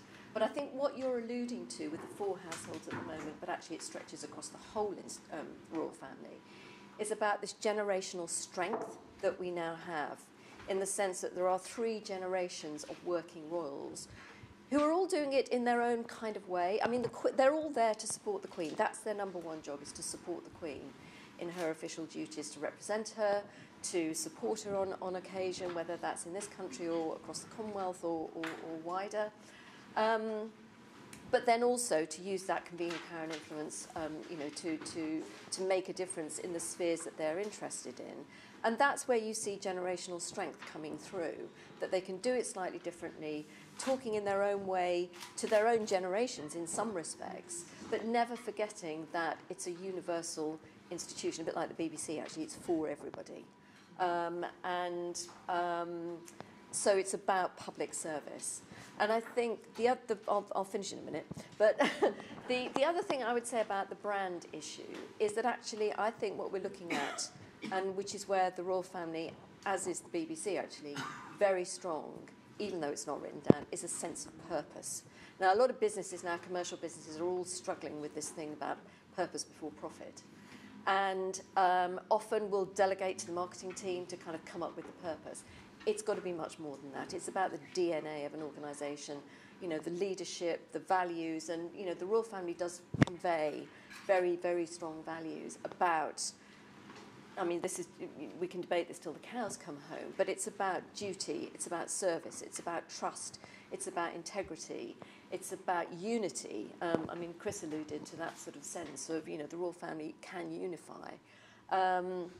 About continuity, about reassurance, all these sort of things that play out in almost everything that they do. I'm going to come to Roya in a second. I'm really interested in, the frame of this question is about have the royal family pulled off a marketing coup? So implicit in that question is a sense of, on the one hand, something to do with positioning or a change, perhaps, is what's at the heart of the question. And in the period of time that you looked after communications to the royal household, in that 5 years, we were just chatting in the green room, there was the Scottish referendum, there was the European Union referendum, there was how many babies? 2 or 3 babies? Prince George was born literally weeks after I started. Okay, so we've had 4. So we've had those 3 now. And another one. Yeah, and another then, Sussex baby. And the big weddings and lots of other things too. In that time that you were looking after them, did you have a sense of things changing in the way that the royal family oriented themselves, and perhaps as an entity, but as all the smaller households as well? A sense of change from within, or is it just whether we perceive that from the outside, something changing? I think it's the latter, because going back, you mentioned sort of fast-paced and fast change.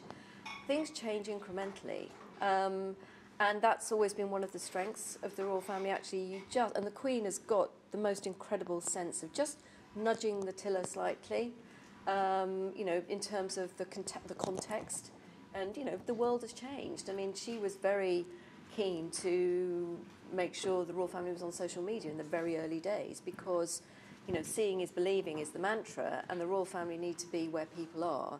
And so she, probably, you know, others were a bit more nervous, embraced the whole idea of social media very early on.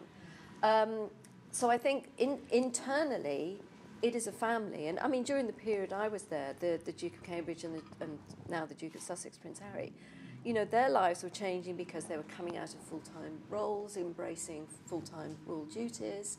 The Queen is obviously still incredibly active. I mean, in the annual report this week, I think they talk about Roya. Well, she knows this better than I do now, but over 3,000 engagements the royal family undertake. That doesn't include all the office work that goes on, the meetings that go on in every, you know, in Buckingham Palace or Clarence House or Kensington Palace. You know, they work, and that's the one thing I took away from me, is how incredibly hard they work. And I mean every single member of the royal family, including the Queen at the age of 93. So interesting. Roya, as a journalist, a royal correspondent for the Sunday Times, you're an important link in the chain of influence in terms of shaping how we all experience the royal family. Can you talk a little bit about, to this point, about their people, they're hardworking people, they're an institution, and yet there is this way of experiencing them that is rather like a brand in some way, whether deliberately or otherwise. How does that all play out from your perspective? Well, to go back briefly to the original question about how they pulled off a brilliant marketing coup, I can remember covering the royal wedding last year, which just was a sort of huge, great machine, covering it for the paper, but also covering it for the BBC, and I did about 2 hours on air with Hugh Edwards and Robert Hardman, which was just extraordinary, before the wedding, and afterwards. And I remember at one point watching them come out, kiss, get in the carriage, and then you had the Sovereign's escort of the Household Cavalry sweep them in a sort of Disney-style fashion and back into the castle. And I remember saying on air, this is the most extraordinary projection of UK PLC you could ever wish for. Because it was. You had a service that was modern but traditional. You had a gospel choir, you had Bishop Michael Curry, you had something that reflected the couple themselves but that also was, you know, traditional. But it was unlike any other royal wedding we've ever seen before. And I remember thinking, wow, this is quite a coup for the royal family. And it did project an extraordinary image around the world. So yes, but I think, as we just talked about, you know, perception and, you know, media coverage, it's been quite interesting to see in the last year, you know, perceptions can change. And the stories that have been coming out of, you know, some of the households have not been as positive as, you know, that they were on a high then. So I think they're not brands, but there is, I think, increasingly a lot of branding coming into some of the way that some members of the royal family want to project their image. We've seen a lot of emphasis recently on Instagram accounts, and the Sussexes, of course, have set up their own Instagram account, and the Cambridges are sort of getting a bit more savvy on that too. What I would say is, I mean, I cover engagements week in, week out with all members of the royal family, the younger ones, the older ones, and they are extremely aware of the impact of their image, the causes that they associate with, and how that can be perceived. And whether that's, you know, I was with William this week on Wednesday at a very small engagement at the Albert Kennedy Trust. And it was one of the most impressive displays of, to me, of what the royal family is for, and what you can do with that position, even in a very sort of small little engagement like that, because the Albert Kennedy Trust is a youth homelessness charity which helps LGBT people. And William was asked by young people who've been helped by the services and people having a really rough time, who've been chucked out of home just for being gay or transgender, what would you do if your children turn out to be LGBT? And William said, you know what, that would be absolutely fine with me. If any of them identifies as, that's fine with me. I would be worried about how they'd be perceived, because I've heard about what you guys go through, but that would be fine. That was a massive thing for him to say. A future monarch saying that, and the impact of that, not only with the people there, but also, you know, the story went huge. And I watched William say this, and he's very conscious of what he says and the impact that will have. And I thought, for me, that is so important. It goes to the heart of what the royal family are for. And, you know, in the same way that I was very impressed with their mental health campaign, and I did a lot of work with them in the early days on that, they are, you know, that is all about marketing as well. Yeah. And it's choosing causes carefully and knowing what you can do with them. That said, it's been quite interesting to see, just to go back to what you were saying earlier, and I'm very glad to hear you say that the British press are an important link in the chain, because there's definitely a move at the moment, I think, from some areas within some royal households. Prince Harry has a very checkered relationship with the media. He'd got to a pretty good place with it a couple of years ago, but I think, it's taken a few knocks. And I think he would ideally love to sort of bypass the media if he could. But I think people inside his household realise that actually when you sit in a cab or sit on the bus or your friends ask you about the royal family, the stories they're rehashing back to you are the ones that we have written, not what's going on social media. So we are an important part of shaping that. But I would say, I think the whole sort of social media Instagram thing is interesting. Obviously, they want to reach a much wider audience. But also the thing I was talking to Sally about earlier is I think you have to be very careful as a member of the royal family to not cross the line between being a member of the royal family who's there for the public and being a celebrity. I think that's something you've got to be really careful about. Interesting. James, you were going to say? I'm happy to hand over to I'm going to say a very quick thing. Well, probably not that quick, actually, just to give some context, the reason why I put my hand up for both I'm a fan of the royal family and I've got misgivings about the royal family is I remembered when I started off at the Times, we were about 3 or 4 months in to editing the paper, and we had to write a leader on the royals. And I remember getting a terrible twist about this. I didn't know what to say. And I took Phil Collins, who's one of the kind of clever leader writers at the Times, aside. I said, I don't really understand. What do we think about the royal family? We're Republicans, aren't we? I mean, we're against the hereditary principle. We're against entitlement. We're against people who stand up and give vacuous speeches. We're probably against the royals, aren't we? And Phil said to me, yes, we are absolutely against the royal family, and we are in favour of a Republican Britain. It's the 27th most important thing we must do to this country, and once we've done the other 26, we'll get on with it. And I thought, okay, that's fine. Yes, and so I'm very much in sort of Chris's camp about a kind of pragmatic view. But I think if you are being pragmatic, Sally, you beautifully sort of packaged the thing that faces the royal family as generational strength, right? Actually, I think that Roya is getting to something that is going to be really complicated here. And if you just run through the complications, you've got firstly, as the royal family across the generations are getting into things that are more and more in the public square, their accountability is key. So I completely agree what Prince William says about being comfortable about his child being gay is a brilliant thing, right? When you find yourself as a member of the royal family getting into broader gender identity questions, trans questions, schools, these are going to become public policy questions. And how did the royal family weigh in? And Prince Charles, who in so many ways has been ahead of the game, the thing that has, I think, infuriated people in the public policy area has been about the question of his accountability. If you do want to weigh in on auditing, or you do want to weigh in on environment, brilliant, but then you've got a responsibility to be able to answer people who've got a different point of view. So I think that's one issue.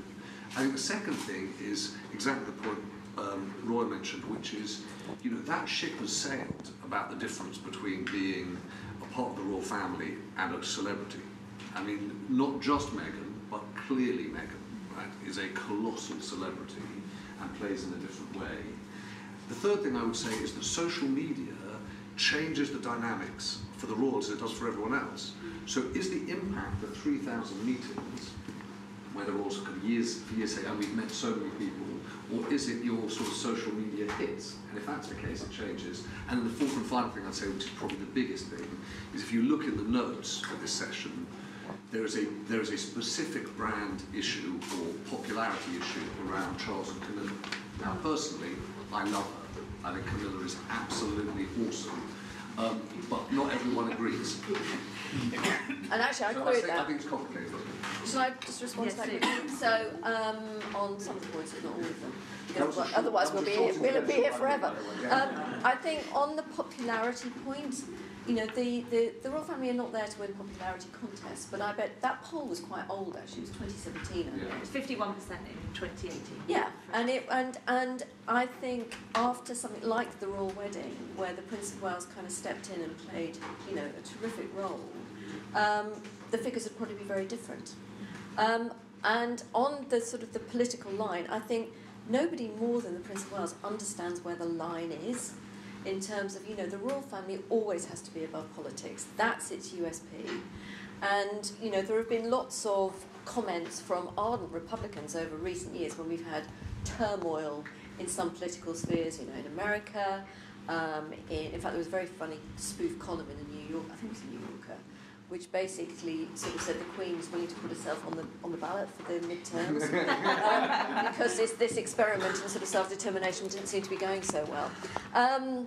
But in seriousness, I mean, they are very mindful of where the line is and where the convening and influence power that they have stops, and then where, you know, sometimes public policy will step in because they've shone that light on things. Yeah. So I think, you know, and the Prince of Wales really, really understands that. You know, he has spent his entire life trying to be the best Prince of Wales you could possibly have. And I think he's achieved that in so many ways. Doesn't always get the credit for it. Increasingly gets the credit for it, you know, because he has stuck to his guns on many issues. Gentleman here. Yeah, my name's Stuart. Just to say to the direct question, I think the answer is yes, they have pulled off a brilliant marketing coup. And they've done that because over a number of decades they have understood the power of television moments. Going back to the film The Royal Family, and I would say by and large those documentaries, as opposed to the kind of royal event programmes, and they've both been very successful, have been done on terms that would not be done with other institutions. And I know because I made many of those programmes. Now, this morning there's a story that says the BBC shot a documentary or series of documentaries at the Foreign Office, and during that Boris Johnson was filmed calling the French turds, and that was removed from the documentary after complaints from the Foreign Office. Now, the BBC have not denied that story today, so I guess it's probably true, and I can imagine what was going on inside the BBC at that time. I went through a similar thing back in the 80s. I was given access for a year to the Prince of Wales and the then Princess of Wales. I followed them all around the world, got some amazing footage, showed it to them under a legal contract which existed between ITN, where I then worked, and the Palace. And afterwards, the Princess of Wales took me aside and said, "Would you like to film me swimming?" So I said, "That would be great, yeah, sure." So we filmed her swimming at Highgrove. As she entered the water, enter from the left a man in a swimming costume, who also turned out wanted to be filmed swimming, who was her husband. Didn't actually invite him to come to the swimming pool, but he wanted to be filmed. We filmed the sequence, we made it the opening sequence of the rough cut, and then I got a message from the Palace that sequence has to come out. And stills of this sequence appear in a book which is still available in remaindered bookshops. Apart from that, I have the only copy at home. And it symbolised to me the fact that we should never have done the deal that had a legal contract with a final editorial right of control. And certainly from my time at ITN, because I became the chief executive, we never did. But I didn't stop the Palace calling a number of times saying, "We shot this with you, that bit didn't quite work out the way we thought, could you drop that bit out?" and things like that. So I'm not across the detail today, and things under Sally's wisdom may have changed dramatically, but you should know that for a period of about 20 or 30 years, the royal family got a soft touch from British television. Roya. Sally's shaking her head saying things have changed. Things haven't changed, Sally, on that. I mean, you have far greater knowledge of it than me, but for, you know, Sky News being a perfect example, wanted to do an interview. No, it was the BBC who wanted to do an interview with the Prince of Wales, I think, and Sky News ended up doing the interview because I think the BBC wouldn't agree to give Clarence Oh God, that was a while ago. It was a couple of years ago, editorial control over it. So there is still an enormous amount of control that royal households, communications departments try to impose on the press. They do. They're not always that successful with it because I think they realise that in the modern day that, you know, there is less horse trading than there used to be before, certainly before I started doing the brief, and I've been doing it for 9 years. I mean, I looked at something like the John Bridcut documentary on the Prince of Wales's 70th last year, which I thought was an extraordinary marketing coup for the Prince of Wales's 70th. I thought it was a brilliant documentary. It set out with a very clear purpose, ending with that question at the end, which goes to what Sally was talking about when John Bridcut said, "But, sir, will you continue to meddle when you become king?" And he gets it across and goes, "Of course I won't. You know, I'm not stupid," I think was what exactly he said. But, you know, that John Bridcut is someone who the Prince of Wales has worked with repeatedly and trusts, and I'm sure that, you know, there would have been a huge amount of negotiation going as to what could be asked and what couldn't be asked. But equally, John would be covered by the BBC's editorial guidelines. Yes. And certainly, you know, when I was there, not once, not ever, maybe it's because I worked at the BBC, maybe it's because I was a journalist as well, you would never assume that the Palace had editorial control over anything. You know, that always belongs to the production team, the broadcaster. But you lay down... And yes, you can negotiate if something doesn't feel right or whatever, but never, ever to the point of, you know, demanding editorial control. It's very clear in the contract, Stuart. I'll come to Libby and then to the gentleman at the back. I agree in general, yes, they have pulled off a marketing coup, but I also think they have to be a bit damn careful about TV moments and about the warm and fuzzy and yes, if my children are gay and that very individual stuff. They've got to be careful because of what the monarchy is actually for. And to me that came out at sort of two moments. One, when years ago they were kind of working through the D-list, the Queen's private secretary having lunch with people asking what the Queen should say in the post-Diana years at her Christmas message. And I suggested something, and he just said, "The Queen is not an actress. Remember that." And the other moment was when the Queen Mother died. And there was the funeral. There was the sort of catapult. She was lying in state. There were these wonderful, glittering soldiers standing stock still at every corner. And there were people filing past the coffin. And in the corner, you just sort of saw Blair and his ministers, at the time quite unpopular, rather sort of penned into a corner of the what's the building called where they have these lines? Westminster Hall. They were in the corner, and I was thinking, yeah, that's it. You know, this perhaps rather spoilt, gin-soaked, and possibly slightly racist old lady. At this moment, she is representing Britain. We are Britain. This is Britain walking past. That government in the corner is not Britain. For the moment, it's kind of working for Britain, doing its thing. But actually, the royal centre, that sort of national centre, even on this particular coffin, was just massively important. And I thought, am I mad? You know, am I actually a kind of weird old monarchist crone? And so I asked a lot of other people how they had felt, without any agenda. What did you feel when you saw those people queuing in the streets and walking past? And they all said roughly the same. They just said it was a wonderful moment. It was part of our history. It was part of us. It was us, you know. And they quite liked the fact that the government were kind of penned in the corner. And the other thing which was happening at the time, and I asked somebody at the palace, was this actually true? I said, this is like Disneyland, because every time the queue got a bit long and restless, suddenly some junior royal would pop up, Harry or someone, being friendly. And I said, this is exactly like the queues at Disneyland. Where, you know, Big Thunder Mountain is on, you know, and actually basically, you know, Goofy or Mickey will turn up to stop the queue rioting. And I thought, that's what they're doing. And I said to, again, the private secretary, a later one, then I said, that's what you're doing, isn't it? He said, you're not a million miles off the mark there. And this seemed to me a perfect balance of there was something very important, central, psychological. But if the younger members, if Goofy and Mickey and all the younger members of the royal family keep on being massively individual, and you know some of all these articles about Meghan and American wife syndrome and so on, they will do damage to that core. And so the balance is a tightrope they have to walk all the time. That's all I think. Interesting. Sorry, I was just going to respond to that briefly, and I think Sally might agree with me. The royal family at its core and the way in which they work is very much supposed to be a family model, and all the young members of the royal family, from the Prince of Wales down, are there to support the Queen. And I hope all of them sort of retain that message going forwards, because you're absolutely right. I do think, and James touched on it earlier, that of course they all have their own identities, and of course they all have their own different interests that they want to pursue for the public good.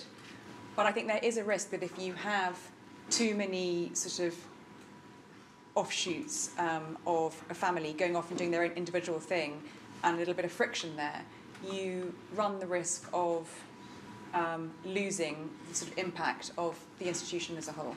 And I think that's something they need to be careful about. Come to the gentleman who's been waiting for a long time then to you. Hi, I'm suppose government technology guy. Individuals is a really good point to make. Like James, I am kind of both for and against depending on what we're talking about. If I can just try and take the sort of title of the thing down the funnel to what is actually a really important question for me. If you think about when you say a family of brands, Unilever, Nestle, they have lots of brands under their management, right? And in fact, that to me is what the royal family is. It's not one collective that has one brand. It's lots of individuals, all with their own personal brand, that come together to make the royal family. And so the question for me is really about royal families, plural, in general. And I look at, to get to my point, the Dutch and the Spanish royal family they've done recently, where a monarch has retired. In fact, the Dutch have got form on this. The Spanish have done it, I think, for slightly different reasons. But you then have a monarch coming into power, so to speak, in their 40s. They're younger, they're experienced, but they're not in their 70s as Charles is. And I think that's going to be really interesting, whether this country has that approach of saying, should a monarch retire? Should the Queen retire? Should Charles retire? You know, the Vatican, for God's sake, has retired a Pope recently, which is something I never thought I'd see. What's different about the British royal family? Interesting. Yeah. I just want to come back on that. What's your name, sorry? It's Julia. I just want to come back on the point about well, the younger royals having their own sort of identities and slightly different ways of looking at things. I think that's actually a real positive. And I think it sort of plays a bit to that generational thing. There is that core, but also it means that if William can say that about not minding about his kids being gay, that's fine because he's talking to that generation. And I think people can identify more with a particular generation that they're in. So actually that they need to retain a bit of individuality while being part of that brand. Definitely. And let's not forget this generational story isn't just about now. If you go back to when the Queen became Queen, she was so young, 25 I think it was. I mean, her children were tiny at the time. She didn't have that sort of support. It came from her cousins, Kate's, Gloucester's, Princess Alexandra, who are still out there working. They are part of that generation, and so, yeah. I mean, people just grow up. So in terms of there being a grand strategy, I mean, the words marketing and strategy never enter kind of the vernacular in the palace because it's not relevant. This is a family. Members grow up, before we know it, Prince George and Charlotte will be out there doing public engagements, and and then we may even have 4 generations, who knows, but it's important. Name at front. Hi, what's your name? Rivka. I just wanted to go back briefly to what you were saying about the documentary about Charles being a marketing coup and the really tough question that he faced about, are you going to be a meddling king? I don't think it was a tough question. No, it was a very well-placed question. Yes, exactly, yes. This kind of invited question, that invited Charles to quell anxieties that have been created by things like the Black Spider memos. Yeah. And I would put that as a kind of counter to what you were saying, Sally, about how he really knows the line. I would strongly disagree. I think he wants to lobby government quite hard, and even when Trump visited recently, you would never hear of the Queen lobbying an American president. And not that I'm pretty staunch Republican, but I at least think that the Queen does have a sense of her office being of greater importance than her ego. And I worry actually quite a lot about Charles for that reason. I think the idea that he has this sense of taking up causes for the public good, I think actually Charles doesn't. Charles has a lot of pet projects that he kind of is quite excited about. And even his environmentalism, I don't really believe is based on a kind of strict kind of commitment to climate science. I think it's much more a sort of romantic idea of a pre-industrial bucolic Britain. Well, I definitely counter that because of the things he has set up, like the Cambridge, what's it called, the Cambridge Institute for Sustainable Leadership, which is renowned throughout the world, where people go to kind of make sure their credentials are there. What was it called? Sorry, my mind's gone blank. He has set up some very important initiatives that are looking at the science. Okay. Well, I mean, so just to sort of draw attention to another of his most recent projects, then, that perhaps slightly slightly seems to jar with that commitment to climate science. His recent patronage of the Faculty for Homeopathy. His a cause on which he lobbied the government heavily in his Black Spider memos, and which in 2017 the NHS, because the NHS was reducing their funding for it, and which in 2017 the NHS cut funding for altogether, citing that it was at best a placebo and at worst a gross misuse of NHS funds. And I really do think that Charles has some kind of weird ideas about stuff, really, and I'm sort of worried that he's going to push that when he's Interesting. I'm going to come to Max, who's had his hand up, and then Jennifer at the back in the blue shirt. Max. Yes, hi, I'm Matt. I work at Talkers too. I think it's really interesting that we live in a time of crisis and conflict between institutions and populism. So we've had tremendous difficulty with Parliament, with political parties, the financial sector, BBC, the print media through Leveson. And the one institution that seems to have maintained an albeit nervous equilibrium with populism is the monarchy. And I don't think that's by accident, because I think that they understood that daylight was going to come into magic, to use the old phrase, very early on. I mean, back in 1969, 50 years ago, the Royal Family documentary was made. It was, in retrospect, a visionary piece of, media manipulation, but also an understanding that this was coming down the road.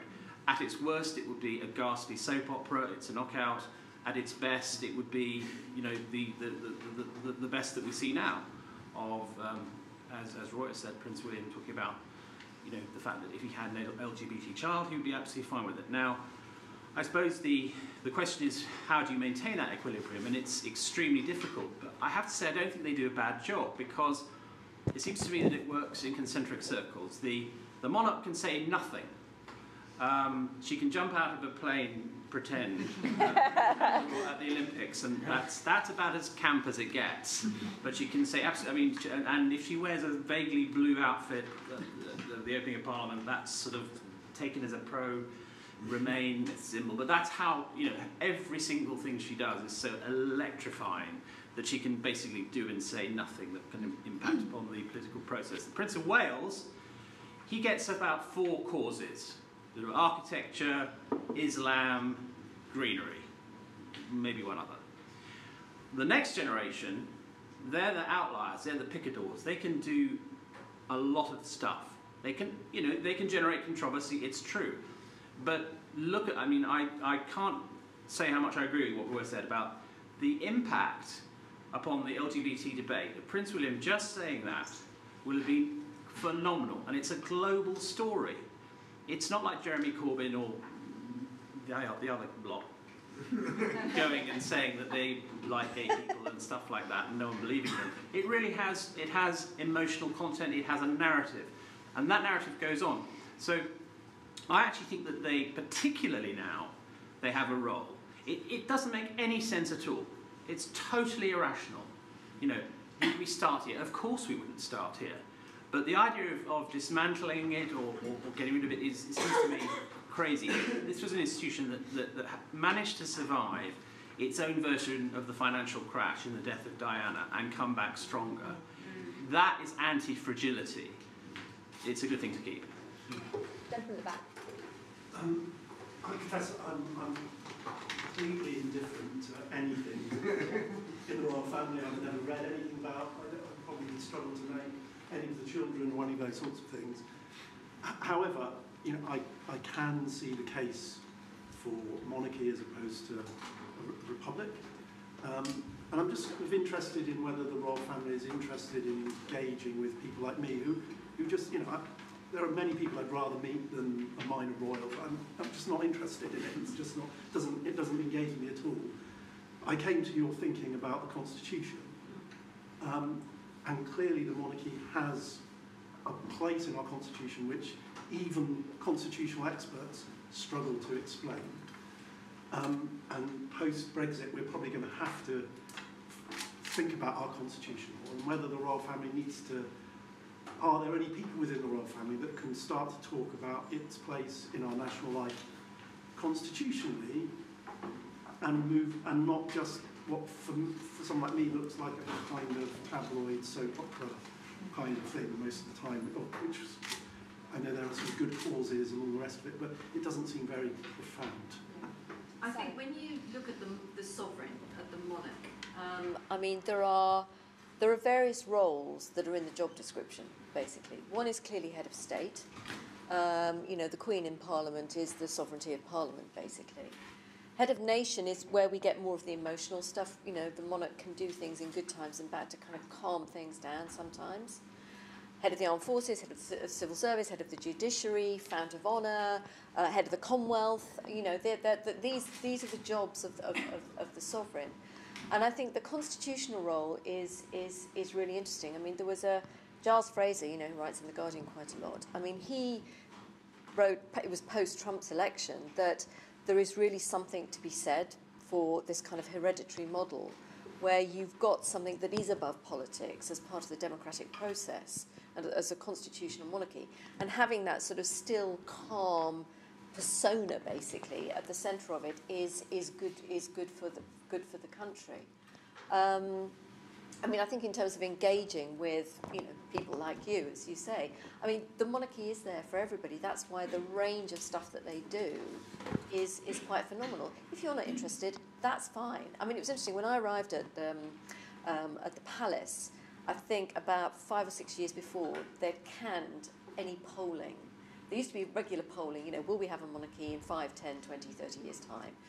And no matter what happened, including the death of the Princess of Wales, there might be a slight blip, but essentially it always came out at about 77% said yes. And so they just said, look, it's not telling us anything we don't really know, so let's ditch it. And, you know, the support is I think you see it in people's faces when they have met a member of the royal family. That's where the soft power lies. You know, we haven't really talked about soft power. And it's a shame that there isn't somebody here from the Foreign Office, as I think you'd hoped, to talk about the role that the monarchy plays overseas in terms of, call it Brand Britain, whatever, is phenomenal. You know, the 3 most important soft power assets, and this isn't me saying this is Portland who do the soft power index, is the BBC, World Service in particular, the monarchy, and the Premier League.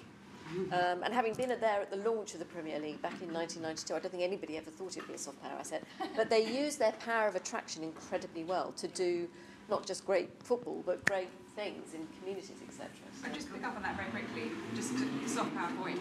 There isn't anyone here but from the SEO, but I've been on a lot of tours with members of the royal family, and recently one that stuck out in my mind was actually a year ago with William. We went to Jordan, and the first ever official royal visit to Israel, and the first ever official visit to the occupied Palestinian territories. And to watch the diplomatic tightrope that William walked all that week was quite extraordinary, because we had a meeting with President Rivlin and then Netanyahu, ranting and, you know, raging, saying you must take our message of X, Y, and Z to Abbas, and we want peace. Yeah, right, you want peace, whatever.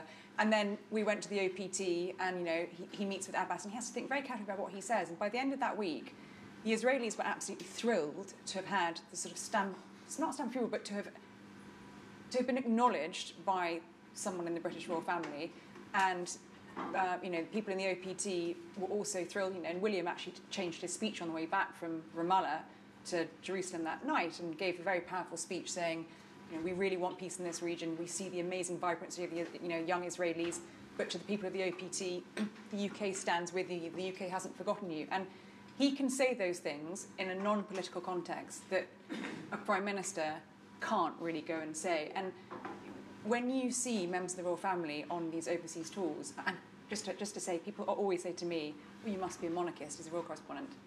Don't assume that, because royal correspondents aren't.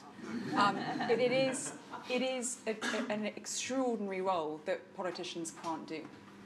Dave, you've been wanting to make a point. I'll come to you, Steph. Yeah, I'm David, one of the editors here as well. I've just spent the last 6 or so years working in the US, and just on the soft PowerPoint, I would add red telephone boxes, Wimbledon, the Beatles, Newcastle Brown Ale to the list of things.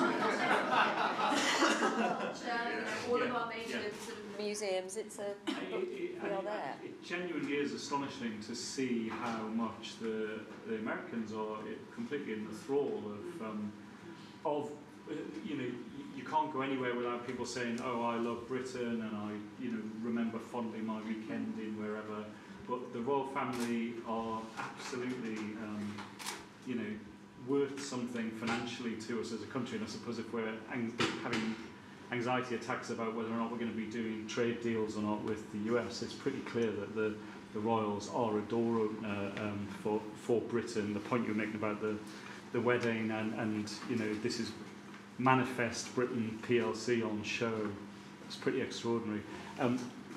Just on the personal self-loathing identity crisis point, you know, I got really angry the other morning hearing how much they were spending of our money on their cottage, but I got up at 6 o'clock in the morning in New York and put on a suit to go to a bar to watch the bloody royal wedding. I felt very proud about having a red rose in my lapel, you know, and took the goodie bag. It's ridiculous, yeah, but absolutely. This gentleman here, I said, and then.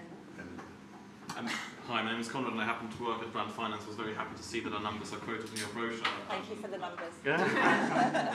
I just wanted to point out one little thing, which is in the title and which was touched upon but wasn't really iterated, I think, strongly enough, is that it is a family of brands, both in the sense of the personal brands of the royals and the couples and what have you, but it's also the brand of the monarchy itself, which is so much more and which caters to much wider audiences than the celebrity or the personal brands that you have there. And it's what Sally was referring to about the constitutional role and about the many other roles that the sovereign has, which tie back to what the monarchy means, not just in this country, but also elsewhere in the world, essentially. Yeah, interesting. Was it Emma? So I just had a slightly different spin on the question, and I would argue, yes, in some ways they've brought off a coup, but in others they haven't. I come back to Matt's point about populism, and you running to go and watch that royal wedding, and I feel a bit like there's an element in society today of this FOMO and this fear of missing out. So did you run to see it because you really wanted to see it, or did you run to see it because you knew next day everyone was going to be talking about it and you wanted to be part of that conversation? And I mean, I'm quite a royalist in a lot of ways. You know, I served in the military. I feel proud to be British. It's an important part of who I am. But I watched that, and I wouldn't, you know, I'm not particularly like about the dresses and all this kind of thing, but I wonder to a degree actually that their profile has been fueled a bit by the circumstances of our changing society and, you know, everything that goes on there, and people, it's more about this. I need to be able to have that conversation, whether it's about the royals or about Game of Thrones or about whatever it is that's out there at the time. Yeah. Can I just pick up? I just want to pick up on just a thing. One of the things that would be really helpful. We're trying to think about how we actually cover the royals and actually some stories, right? So there are two stories which I think are quite interesting expressions of this question about the four households and the brands. One is when after Diana died, when Charles remarried, there was a public understanding that his second wife would not be the Queen. And if you're in Clarence House now, you're trying to work out how do you land the fact that that feels absurd and that you now want to go back on a commitment and ensure that Camilla, in the event that Charles becomes king, is the Queen. And so that was one first thing. And the second thing, which is I guess to pick up on Stuart and Matt's point, is that the advent of television transformed the relationship between the monarchy and the public. We've obviously seen something similar happen with social media. We've seen Sarah Latham come in, you know, into the to run that. Sarah Latham, some of you will know, worked on the Hillary campaign. She's now working on social media Well, media generally, not just social media. But it's definitely a flip, isn't it? It's a way for it's much more that focused on what's the Instagram impact on the royal family. And I was just interested to know how you think we should go after those. Are those the kinds of stories that we should be looking at on the royals? How should we go after it so that we can do something in depth that understands the changing nature of the monarchy? But there is also something, maybe, not I want to give you editorial ideas. Because you're editorially independent. It's something about this thing that, you know, I always come back to. It's about the public value. Is that, yes, you know, there were those stories about from the accounts this week about Frogmore Cottage and, you know, how much the flights and all that sort of thing, which of course most of which are made totally at the government's request. to go off and do the kind of the really important tours and everything. But it's about what is the value back to Britain and to the Commonwealth and the wider world that they bring. It's more nebulous, but there's something there. To go back to your point, James, about the Charles and Camilla issue, again, I would say that was a very clever bit of marketing on behalf of Clarence House, and that was Sir Michael Peate's idea, was my understanding, that when Camilla and Charles got married, it was sort of put out there and put on the website that Camilla would be known as the Princess Consort. Now, you may have seen a story a couple of years ago that was very quietly removed from Clarence House's website, and constitutionally, when Charles becomes king, Camilla will be queen. And that's just the way it is. And I think the feeling now within royal circles is that Camilla has effectively been, over the last 14 years they've been married, she has been, to a large degree, not entirely across the world and the Commonwealth, but to a large degree here, rehabilitated in the public's mind. And people see that Charles is less angsty with her, and she's bloody good fun, and she's quite normal.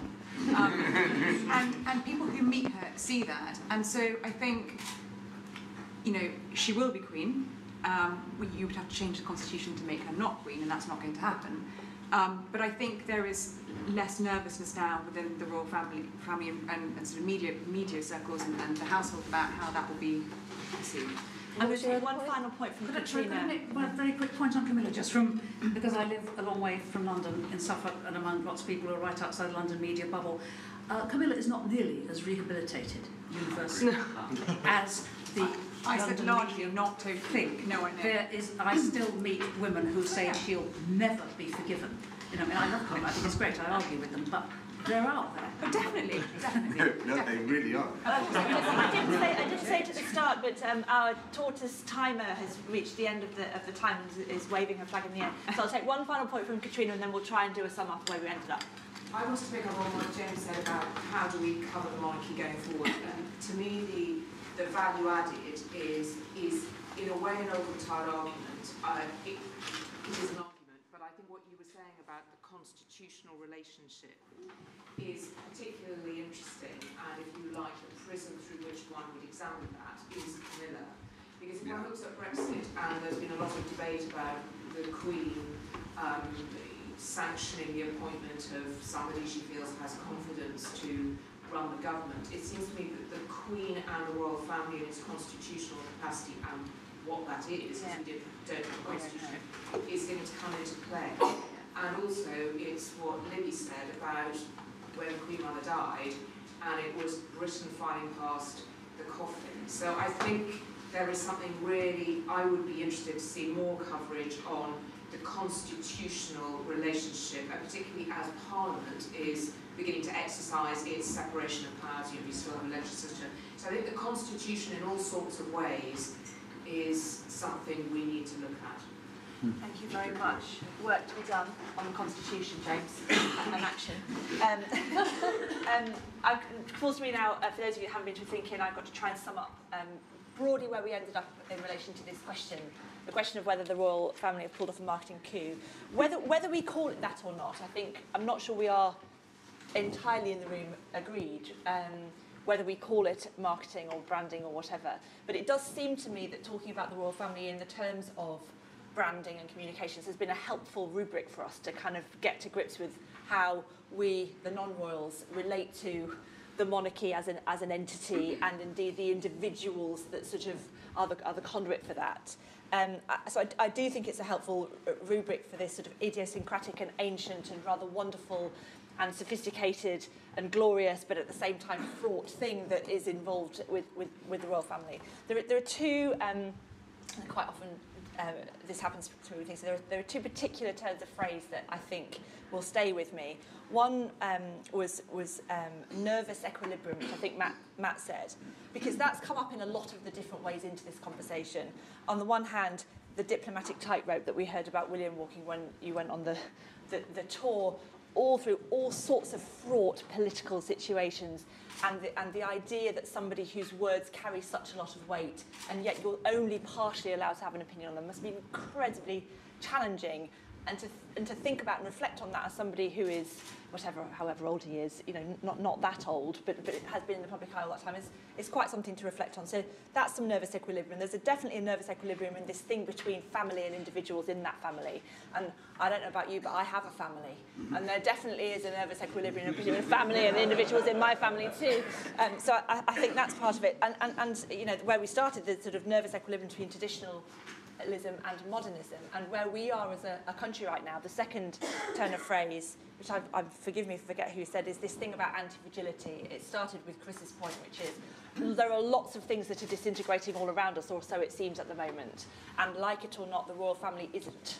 And it's rather miraculous in some ways that where if we were to look at where the royal family was 20 years ago, you might have anticipated a different outcome. I don't know. But certainly as a nation, it's no wonder that it's attractive to have something like the royal family that just keeps on keeping on. And if it's getting better, then that's a wonderful thing, because lots of things are going in another direction. And so, as an individual, for myself, perhaps I am able, because the royal family is so big, there are so many different stories happening within it. I am able to find stories that chime with me or that make me feel good on a day that would otherwise be bad, like the story I heard on Claudia Winkleman was talking to Sally Hughes on the radio, on Radio 2 the other Sunday evening. It was a very highbrow discussion about Sally Hughes has written a book about the Queen's fashion over by colour, organised by colour over her whole life, and the detail of the fact that the first official visit of President Trump, the Queen wore a brooch that had been given to her by Barack Obama, and that for me is just pure gold. I was like, yes, the Queen just quietly landing a point there. So maybe we should just all enjoy this sort of extraordinary story for what it is, and hopefully in 20 years' time, when Tortoise is running the world, we can come back and talk about it again and see if it's any different. But thank you very much for coming. It's good to see you. Thank you very much. It was fascinating. Really good.